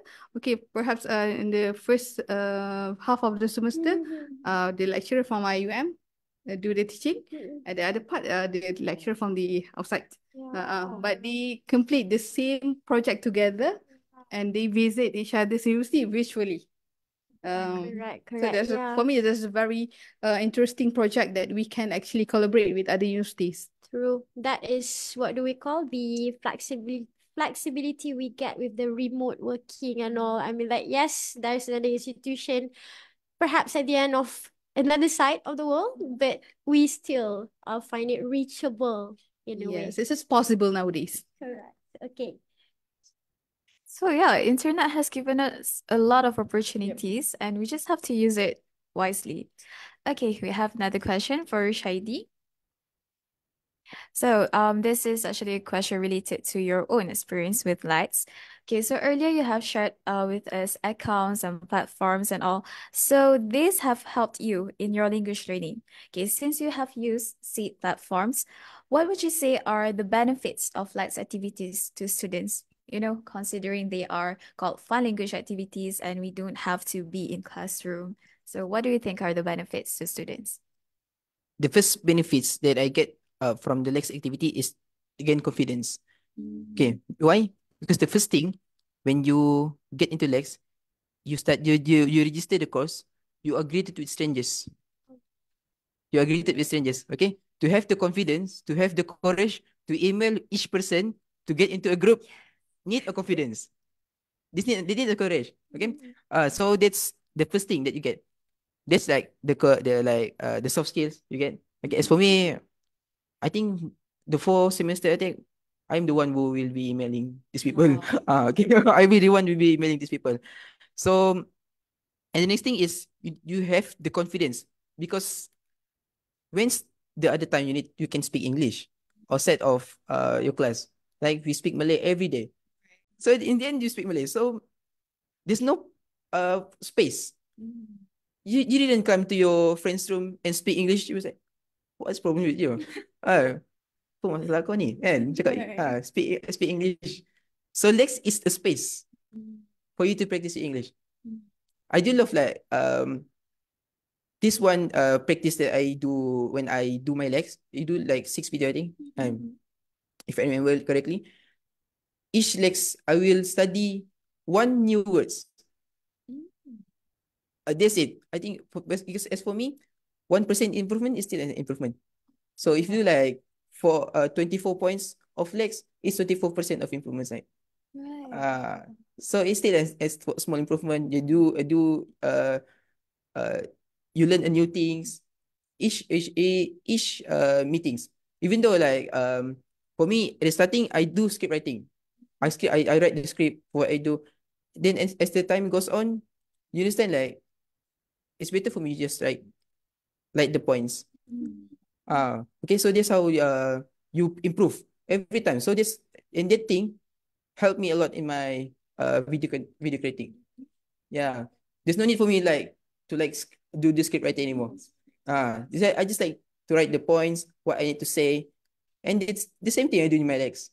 Just like okay, so today I learn about I take seeds on motivation. So this is what talk about courage. how we need to wake up every day early in the morning, how we need to be confident ourselves, don't care about what people say. So that's how it helped me to gain confidence and gain my confidence, and also English skills. Like what I said earlier, English is you have improved. Like I said, maybe it's not that much, but it's better. Yeah, there's improvement, like 1% improvement, like 1%. You learn. If you take 24 points, you have 24 new words every legs. So and that things still help me. Even though it's not a lot, but it helped a lot with me. So I think this it. I get what I study in my legs for my confidence and also my English skills. Oh, I really like your mindset. Small win is still a win either way, yes. And Lex has created a space for us to speak English and also improve our English. So make sure to get involved in Lex. What an optimistic person Rushaidi is. I like the point of view as well. So I am certain that your experience with Lax has somehow contributed to your career as a social media influencer now, because you've built the confidence, you have built your vocabulary as well, though you say it's just 24 points, 24 new words, but then eventually it built up everything that needs to everything a social media influencer needs to have in front of the camera. Okay, so Dr. Siti, based on your observation, what future trends in educational technology do you foresee having a significant impact on English language learning? Okay, I would say mobile learning is already here. It's a thing. So does the ODL or online distance learning. Okay. So I would say the future trend will be, of course, the AI, the artificial intelligence that enable language processing, facial expressions, and provide personalized learning. Just like Rushaidi said, you can prompt the ChatGPT to create question for you to do your own revision. That's a very good things to do as a student. And besides from AI, we have the augmented reality. For augmented reality, it's not only can capture the normal students, but the specialized needs students as well, when where they can actually see the AR objects, and then the XR, extended reality, the virtual reality, as well as the immersive learning. Those are I think, best believe it will be the future trends in learning. Aside from that, adaptive learning. When we adapt technology into our teaching and learning, perhaps not everyone does that for now. Perhaps in the future, I can see that everybody will use technology into their teaching and learning. Okay, and of course, the social media learning, like what I do now. I learn a lot from the social media, and yeah, the bite-sized learning from the TikTok, from the Instagram Reels and whatnot. Those are the future trends that from the social media content creator. You can start doing that a lot. Perhaps we can learn from you. We educators can learn from you how to create those informative short reels or short TikTok videos, and we can upload into our account, and no more long lectures. Correct. I mean, but actually to create that bite-sized learning content is actually not easy because we want to make it compact. So for Rushaidi to say that he find it very easy to learn, he find it very more engaging compared to the video with long duration is something for us to ponder on. Actually, We have to learn how to actually it create goes back bite-sized to learning material. actually it goes back to the principle of integrating technology into teaching and learning, where bite-sized learning is very important. We don't want people to be very boring. Correct. And we have to compress everything within 3 minutes video. True. Okay, so yeah, that's a very interesting view on the future trends. As we all know, the progress of technology is so rapid, it's so fast. So we have to keep up. What mentioned the some of the elements or features mentioned by Dr. Siti just now, we have to keep in mind all those augmented reality, extended reality, um, what else? Immersive learning. Immersive learning. So yeah, those are the things that I think we have to go and explore. Maybe it's not the thing that we use now, but we have to start learning. So when the time comes, when the generation comes to learn with such approach, it won't be awkward for us. Okay, we will find it comfortable to use as well. Yes. Okay, all right. So, Rushaidi, Gen Z, of course. Again, Gen Z and social media, we're inseparable. We cannot separate social media, internet from Gen Z, right? But how do you keep the balance between consuming the contents for learning and also for entertainment? How do I keep the balance? The first thing that you need to do is you have to have pressure in your life. Pressure. Yes. Pressure. Pressure. Sure. Yeah. You need to be constant in the pressure. I involve like I know I still involved in the students council.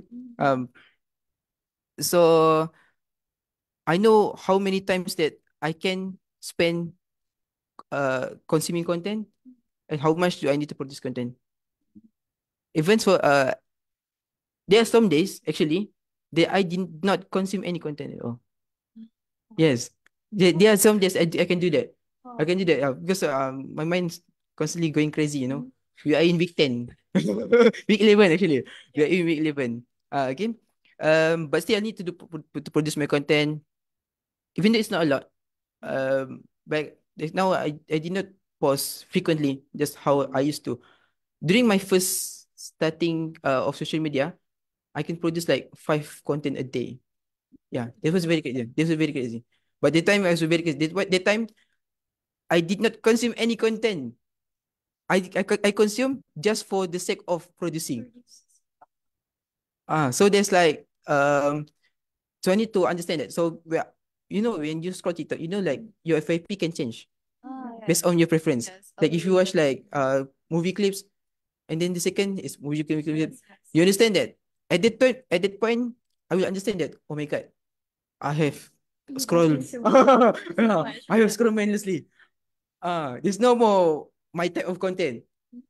So that's how I know that I have gone uh the threshold there. So this second thing is you get like in your phone, you have this like every week. I think we can see that this notification comes out that yes, there's a weekly report. How much time you spend Yeah, screen time. for screen time? Yes, for screen time. So I if my screen time is going up by 10%, I was like, okay, there's something wrong here. There's something wrong here. But it's like you know how much content I produce per weeks versus how much time I consume use the social media reflected on how much I do consume and how much I produce. So based on that, I know that it comes back to pressure.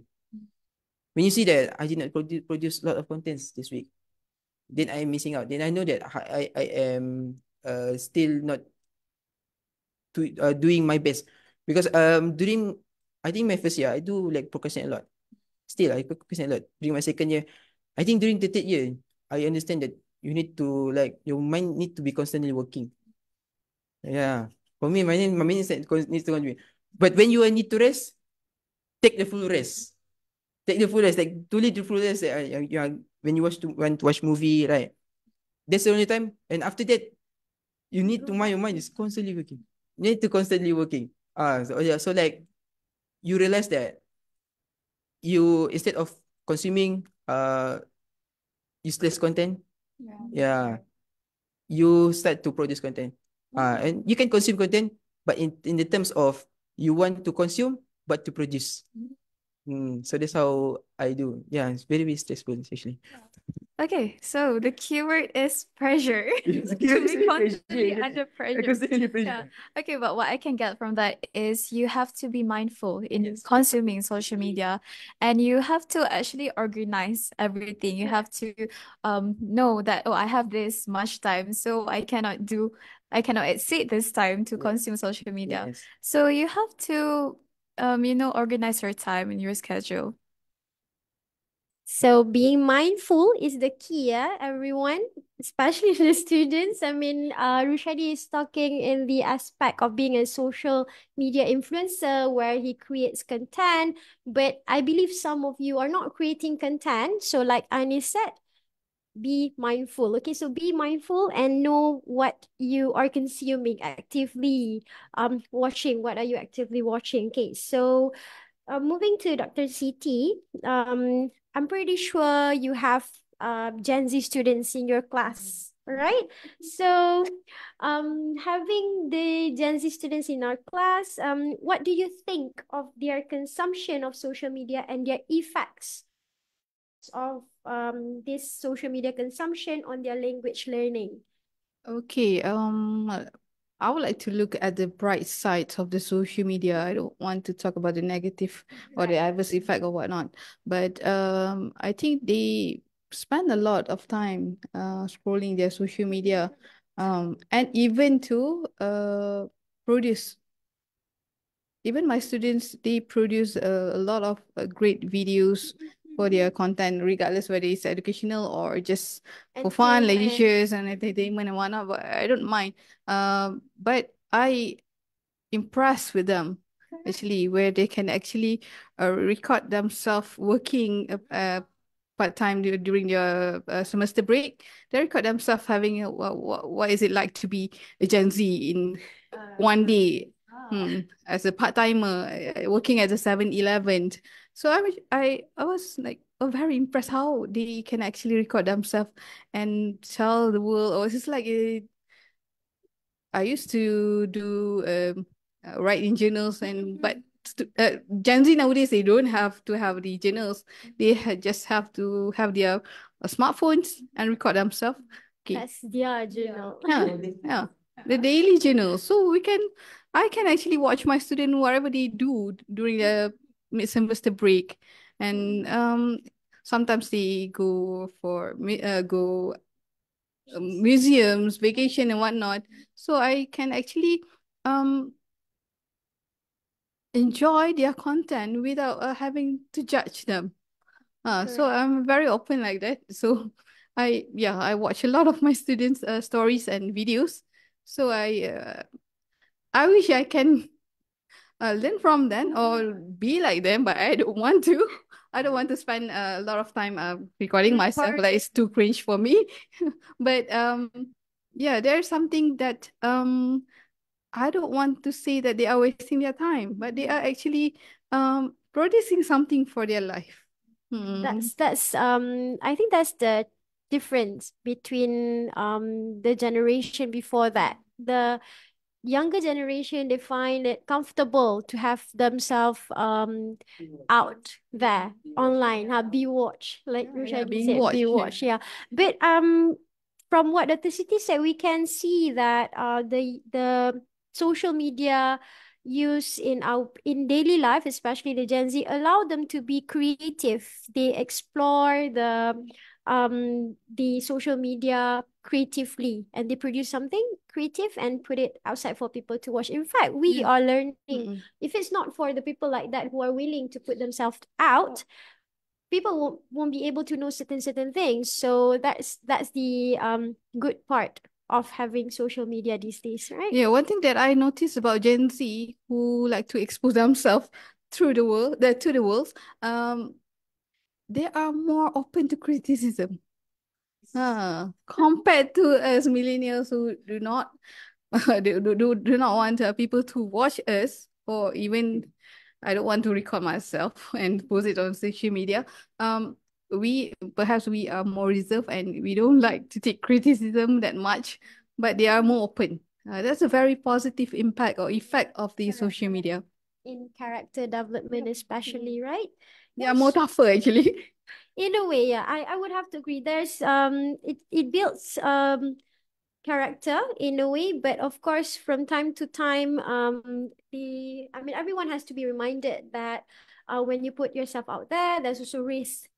There's also things that you have to consider. You're more vulnerable to things and whatnot. So I say there's pros and cons to it, and we all know that. We all know that. So yeah, we just have to keep in mind of the consumption, being mindful, and know why are we doing such things, right? Yeah, so it's very interesting to see how different our generations are. Like you said, millennials tend to be more reserved, and us Gen Zs tend to be like out there. Yes, just very, very out there. Okay, so I'm afraid that is all the time that we have for our segment today. Very insightful session, by the way. And we have to thank Dr. Siti and Rishadi for spending the time with us and giving their insights. So it is truly an honor to have both of you with us today. And we also acknowledge the audience who are staying with us watching our LAX Talk segment. We hope that everyone benefits from this segment, and there are a lot of key takeaways that you could reflect on from this segment, and really hope that there are things that we could apply both as educator as well as student who are watching this segment. So till we meet again on the next LAX Day, I'm Aisha. I'm Anis. And thank you. So over to you, Let's Trivia team. Hi. Wow, I'm so impressed to see that you guys are still here with us towards the end of the event. I hope you're not bored seeing our faces by now. Don't say that, Amel. I'm sure everyone is still as spirited as ever. Each and every one of us here is the pride and joy of University Putra Malaysia. After all, remember, with knowledge we serve. Sadly, though, it has been brought to our attention that this shall be our final round for the LAX trivia. Aww. But hey, if you missed the 2 rounds, you can still find the Google link posted by the admin in the comment section below and answer the questions before we close the trivia and pick the winners after this last round. Go get that bag, besties. Hey, bad. Get that bag and the bread, then leave. Peace out. Okay, stop. Let's get back to our agenda for today. I don't want to waste any more time because I can't wait to see the winners of our cash prizes for all 3 rounds of our LAX trivia. Or in Gen Z, we'll say, I can't wait to see who ate. So, is everybody ready? Okay, I'm going to take that as a yes. Just a reminder for you, to take part, you must use your UPM email student, yeah? UPM email, student email. Okay, so let's start the first question of our very last round for today. Which of these LAX activities is a 6-point LAX? Is it A, LAX 2007 Get Room, or B, LAX 2030 Eureka, or C, LAX 2026? That's so bizarre. I repeat, which of these LAX activities is a 6-point LAX? Is it A, LAX 2007 Get Room, or B, LAX 2030 Eureka, or C, LAX 2026? That's so bizarre. Let's head to the Google form via the QR code or link posted in the Zoom chat and the Facebook comment section below to grab and stand the chance to win 40 ringgit cash prize. All right. Thank you so much, Byron, my friend. Oh my God. Is the final question already? Okay, hear it out. The final question of the day. Which LAX activity requires students to produce creative piece using adages, proverbs, and idioms in English? A, LAX 2005 karaoke in English. B, LAX 2011 my comic strip. Or C, LAX 2009 language art. Once more, guys. Which LAX activity requires the students to produce creative pieces using adages, proverbs, and idioms in English? A, LAX 2005 karaoke in English. B, LAX 2011 my comic strip. Or C, LAX 2009 Language Art. Again, do scan the QR code or access the link in the Zoom chat or the Facebook live comment section. Choose your answers in the Google form link, all right? Don't forget to fill in your details so we can contact you for the prizes.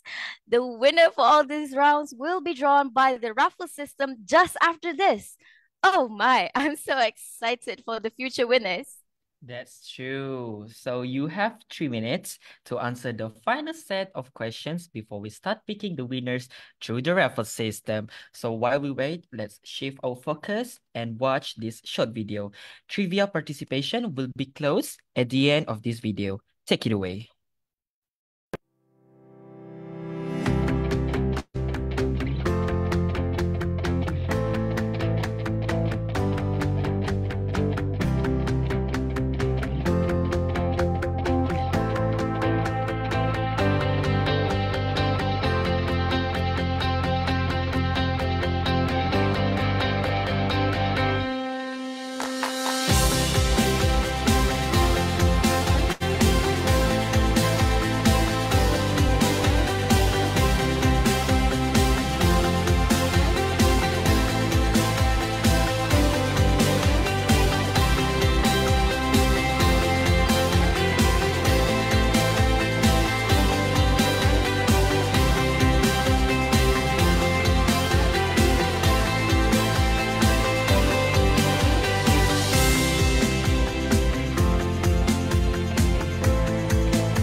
And that's it.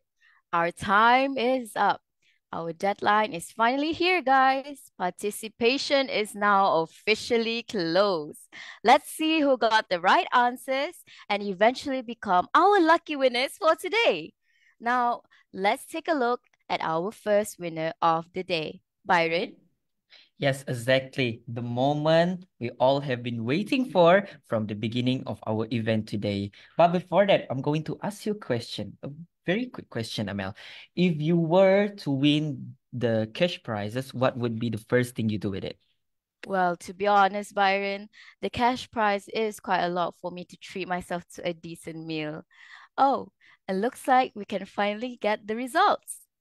Well, yes. So, okay, looks like we have our team ready to draw any names anytime now. And I'm going to announce the first winner for the first round. And the winner is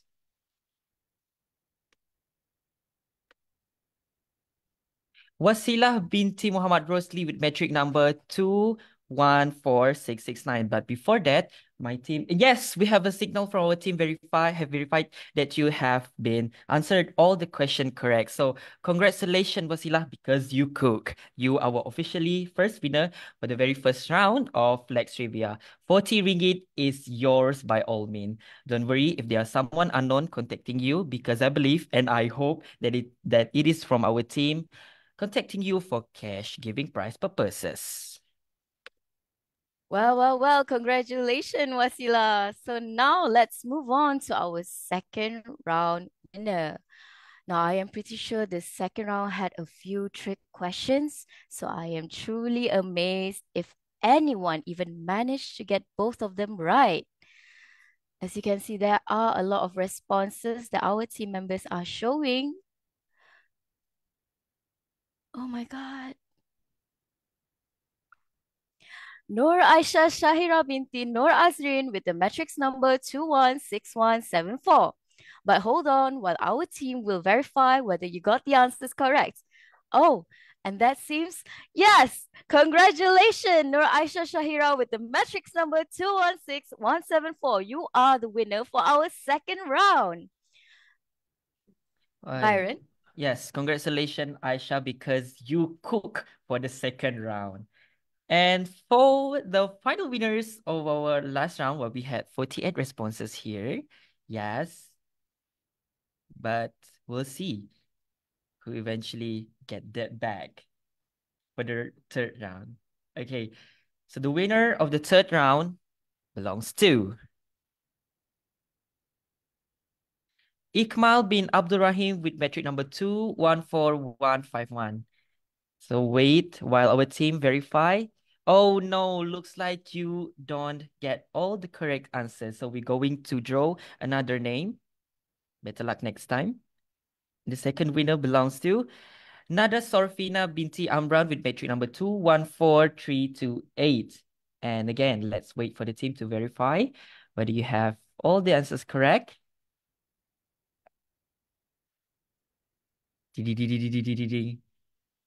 Is it yes or no? Yes, you are our third winner. And congratulations, Nada. 40 ringgit is all yours. Congratulations, besties.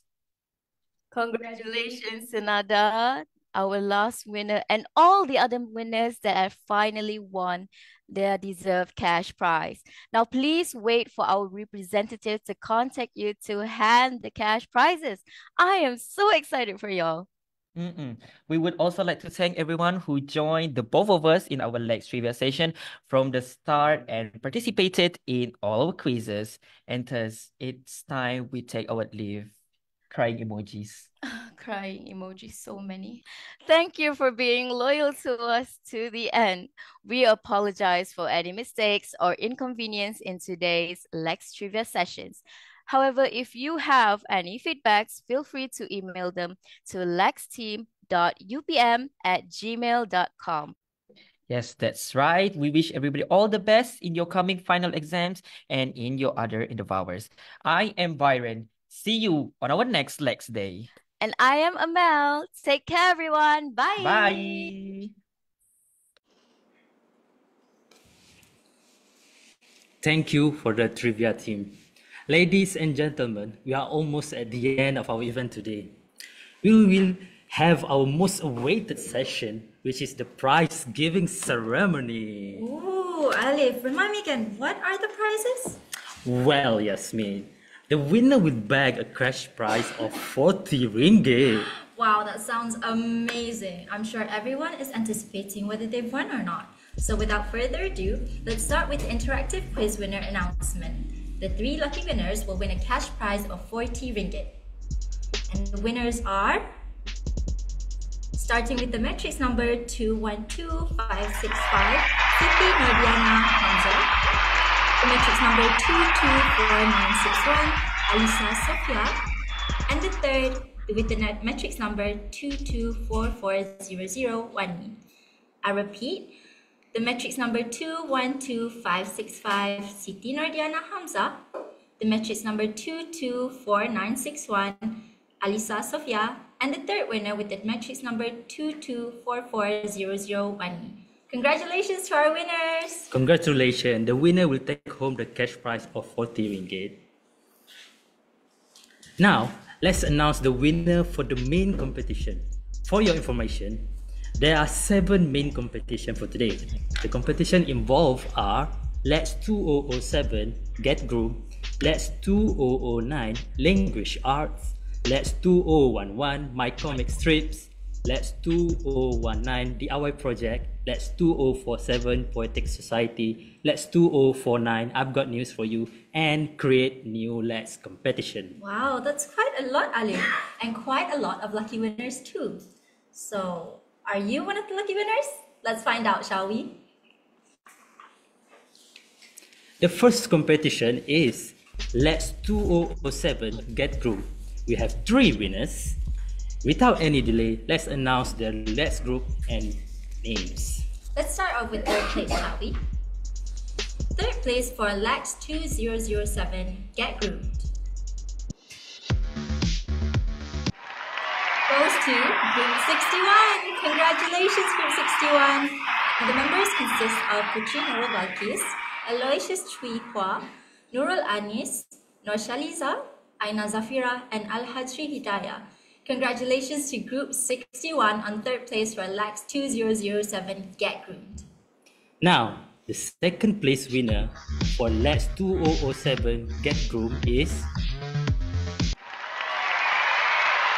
Group 42. Congratulations for the LAX 2007 Get Group, Group 42. The member consists of Muhammad Iman, Nur Aisha Az-Zahra, Nur Hafizah, Nurul Shahira, and Farhana Natasha. Congratulations to Group 42. Now let's move on to the first place for LAX 2007 Get Group. The first place goes to Group 50. Congratulations, Group 50. And the members consist of Nur Ainin Sofia, Siti Nur Hazlina, Nur Ayuni Hanim, Fatin Nur Anisa Natasha, Nur Shafira Arisha, and Nur Sakina Fatini. Congratulations, Group 50. And as you can see, they portrayed the traditional attire of Malaysia with the kurung and also baju Melayu. I think it's very formal but very sophisticated, and it shows us what the attire for Malaysians truly is. Exactly, Yasmin. I can see that the man is also portraying the kurta, the baju Melayu, which show to other people how Malays wear their traditional outfits and Yes. when they do that. Very pretty and also educational for us. Congratulations, Group 50, on winning first prize for LAX 2007 Get Group. Congratulations. All right, now let's move on to the next competition, which is LAX 2011 My Comic Strips. Oh, sorry, my bad. LAX 2009 Language Art. So the third place for LAX 2009 Language Art goes to Group 41. Congratulations, Group 41. Members consist of Nur Sakina, Aisha Iman, Farah Izizi, Yan Pohua, Mei Yi, and Putri Maisara. Congratulations, Group 41, on winning third place. Now, the next place, the second place goes to Group 48. Congratulations to LAX 2009 Language Arts Group 48. The member consists of Nurul Atika Husna, Sharina Atilia, Nur Nashita, Nur Azrina, Cheng Ziyu, and Wei Shibo. Congratulations to Group 48. Congratulations. Now, the awaited first prize or champion for LAX 2009 Language Art is Group 49. Congratulations, Group 49, on winning. So the members consist of Muhammad Hafiz Aiman, Aisha Atika, Adib Nur Faiza, Arif Iqbal, Hannah Raihana, and also Asani Maswa. And you can see the portrayal of the language art is very colorful, very cheerful, with butterflies and elements of, I would say, fairy tales. What do you think, Alif? Yes, exactly. I like how they're using the bright color that represent perhaps happiness and maybe something that give you dopamine hit. Yes, true. I think it's a very beautiful portrayal of the language art. So congratulations to Group 49 on winning first place. All right, moving on to the next slide. Let's 2011 My Comic Strips. All right, let's go to third place for LAX 2011 My Comic Strip. And the third place winner goes to Group 32. Congratulations, Group 32, on winning third place. And the group members consist of Nur Hazatul Hashima, Zaidatul Najwa, Nurul Huda Natasha, Nurul Izni Hadira, Ahmad Amar Hakimi, and Lukman Shakir. Congratulations on winning third place. Congratulations. Now moving on to the next second place that goes to Group 24. The member of Group 24 consists of Muhammad Alif Shahmi, Akil Danish, Aira Shafika, Siti Nur Masfira, Yang Yihao, Taufik Akmal Fakri. Congratulations to Group 24. Congratulations, and the awaited champions of LAX 2001 My Comic Strip goes to Group 29. Congratulations, Group 29. The members consist of Muhammad Azib Aiman, Nur Ain Soleha, Adam Daniel, Muhammad Saifullah, Nur Najibah, and also Muhammad Afiq Irfan. And the portrayal of the comic strip is very, I feel like it's very Malay. It has elements of the village, but also a more sophisticated outlook on modern life. What do you think, Alif, on there? Yeah, from looking at the strip, right, I can sense the vibe of Kampung Boy. You know Kampung Boy, right? Yes. Yeah, I used to watch that when I was a child, you know. I think it's reminiscent of that, yeah. Yes, exactly. Congratulations to Group 29. Congratulations, Group 29. You did a superb job. Moving on, let's announce the next winner for the next competition, which is Let's 2047. Let's 2019 DIY project. Okay, third place for LAX 2019 DIY project goes to Group 1. Congratulations! The members consist of Muhammad Sharin, Nur Safrinas, Muhammad Haidi Arif, Siti Khairunisa, Nur Amira Diana, Aisha Farhanim, Saidatul Nur Zafira, Heldino Hezri, and Kum Muhammad Aiman. Wow, they have a lot of members in their group. And congratulations again to Group 1 for winning third place. Congratulations. And the second place goes to Group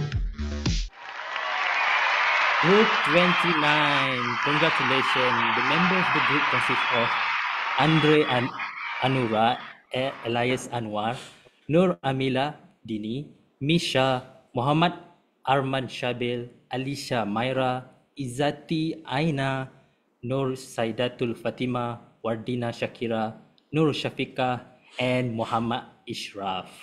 Congratulations to Group 29. Moving on to the first place, the champion of LAX 2019 DIY project goes to Group 16. Congratulations, Group 16. So the members consist of Ahmad Nakib Naim, Muhammad Fazli, Safaruddin, Muhammad Zuhilmi, Abdurrahim Marikan, Muhammad Azim, Nurul Ain Fitri, Siti Nur Shahira, Nur Anis Afika, and Lim Shi Wei. And you can see the portrayal of the DIY project is in a decorative light.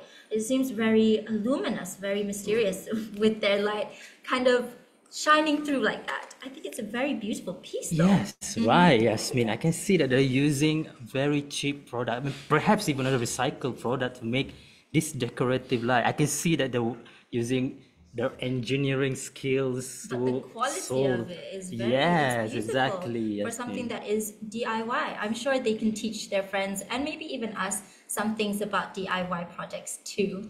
Congratulations to Group 16. Congratulations. All right, let's announce the winners for LAX 2047 Poetic Society next. Alif, take it away. The third place for LAX Society, for the LAX Poetic Society goes to Group 24. Congratulations. The Group 24 consists of Siti Nurdayana, Mira Adriana, Nur Haifa Aina, Fatimah Afika Husna, and Sugati anak perempuan Ravi Nur Amalina. Congratulations to Group 24. Great job, guys. Group 24. Let's move on to the second place winner, shall we? The second place for LAX 2047 Poetic Society goes to Group 23. Congratulations. The members consist of Lim Yin Shen, Li Xia Huan Ti Li, Nur Ainin Sabrina, Nur Ana Azwa, and Nurin Atira. Congratulations on winning second place for LAX 2047. Congratulations. Finally, the champion of LAX 2047 Poetic Society goes to Group 24. Congratulations. 28, my bad, sorry.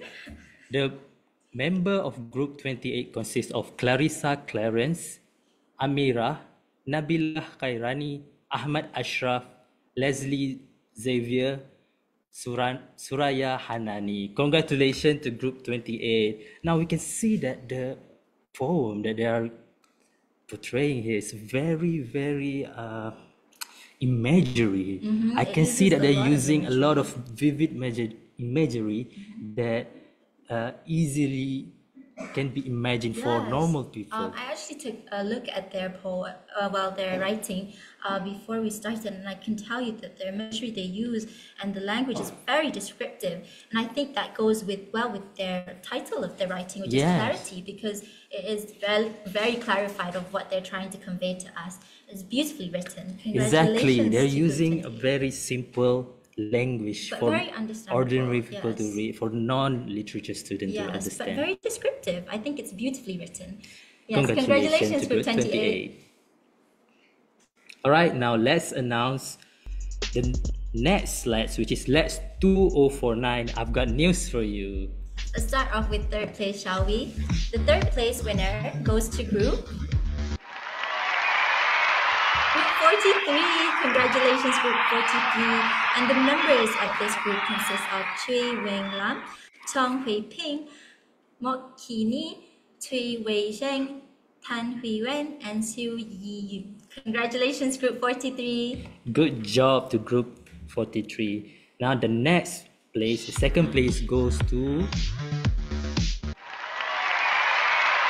Group 8. Congratulations to Group 8. The Group 8 consists of member Muhammad Irham, Muhammad Afiq Fauzan, Sharifah Sufia, Nazura, Azwa Umaira, Nik Nur Farahuda, Alia Ativa, Nur Zairatul Humaira.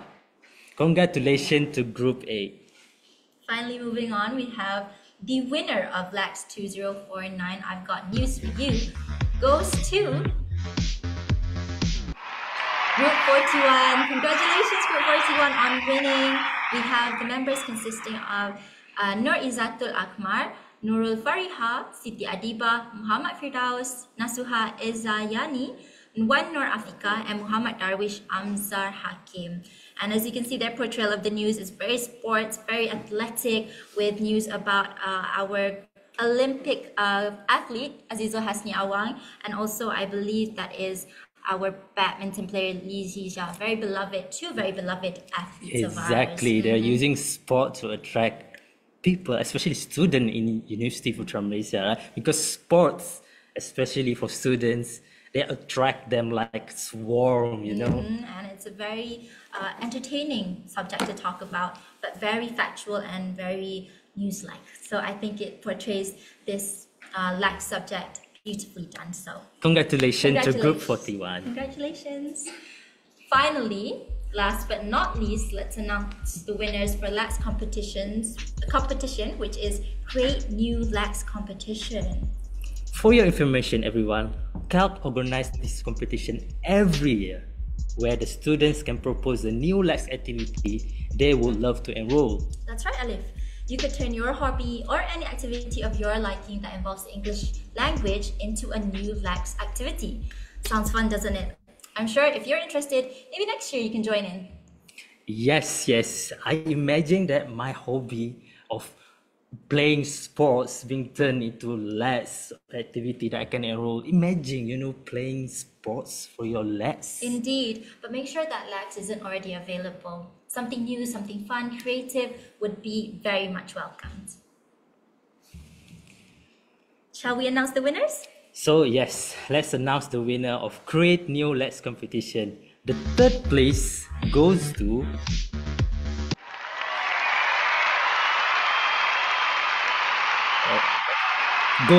Nik Nur Farah Aini binti Nik Muhammad Shaharin with the matrix number 212035 from Faculty of Human Ecology. She created I Love Me. What do you think about that? That sounds I'm very curious about it. What does love me topic mean for LAX? Maybe it's something that you personally love or love to do, maybe? Perhaps. Let's move on to the second one, shall we? The second place goes to Patricia binti Muhammad Nasir. Congratulations with the matrix number of 210243 from Faculty of Science. And she created the LAX of Campus CAS. Ooh, very fun. I'm curious about that. Congratulations to Tihani. Now, finally, the champion of Create New LAX goes to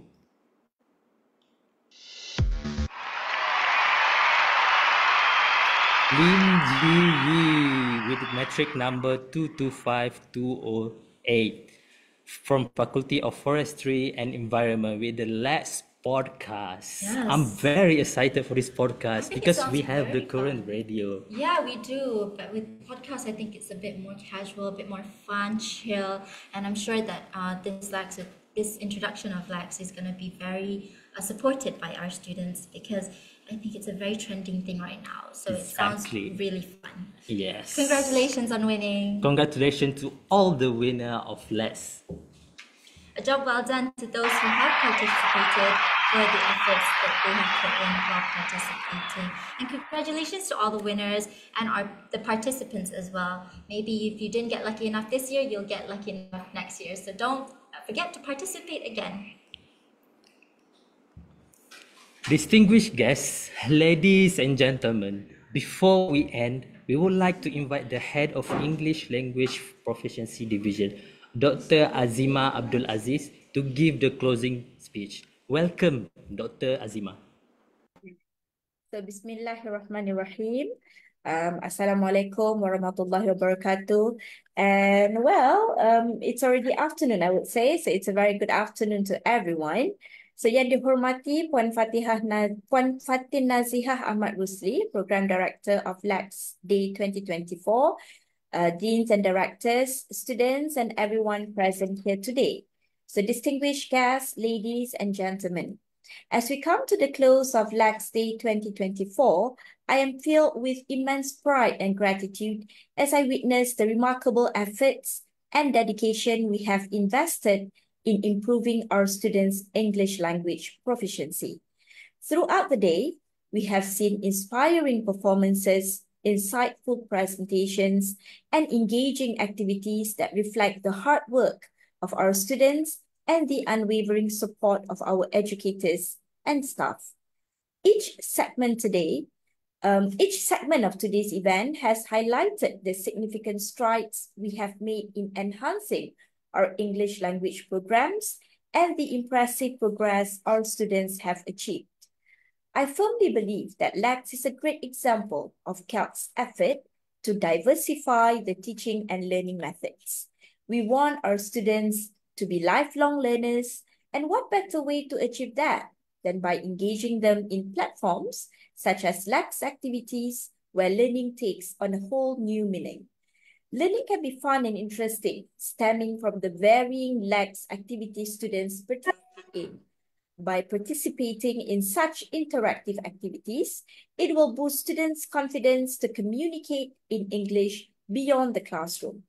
We hope that students will take advantage of the LAX activities as through imaginative and enjoyable project-based learning, they're able to turn these into a lifelong practice of continual English language learning. Therefore, I would like to extend my heartfelt thanks to everyone who contributed to making LAX Day 2024 a resounding success. To our talented students, your enthusiasm and dedication are truly commendable. To our teachers and staff, your guidance and commitment to excellence have made all the difference. As we move forward, let us continue to strive for excellence in our pursuit of improving language competency.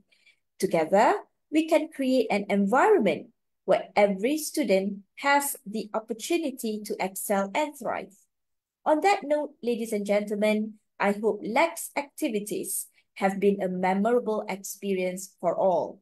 May this program continue to benefit all UPM students for years to come. And with that, I end my speech and officially close LAX Day 2024. Sekian, wabillahi taufiq wal hidayah. Assalamualaikum warahmatullahi wabarakatuh and selamat sejahtera. Thank you.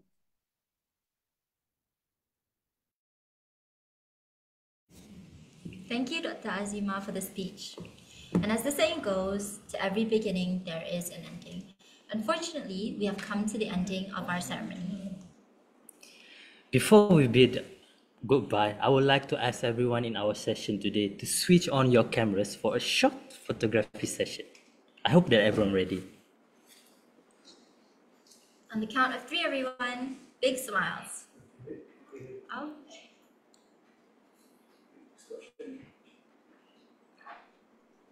All right.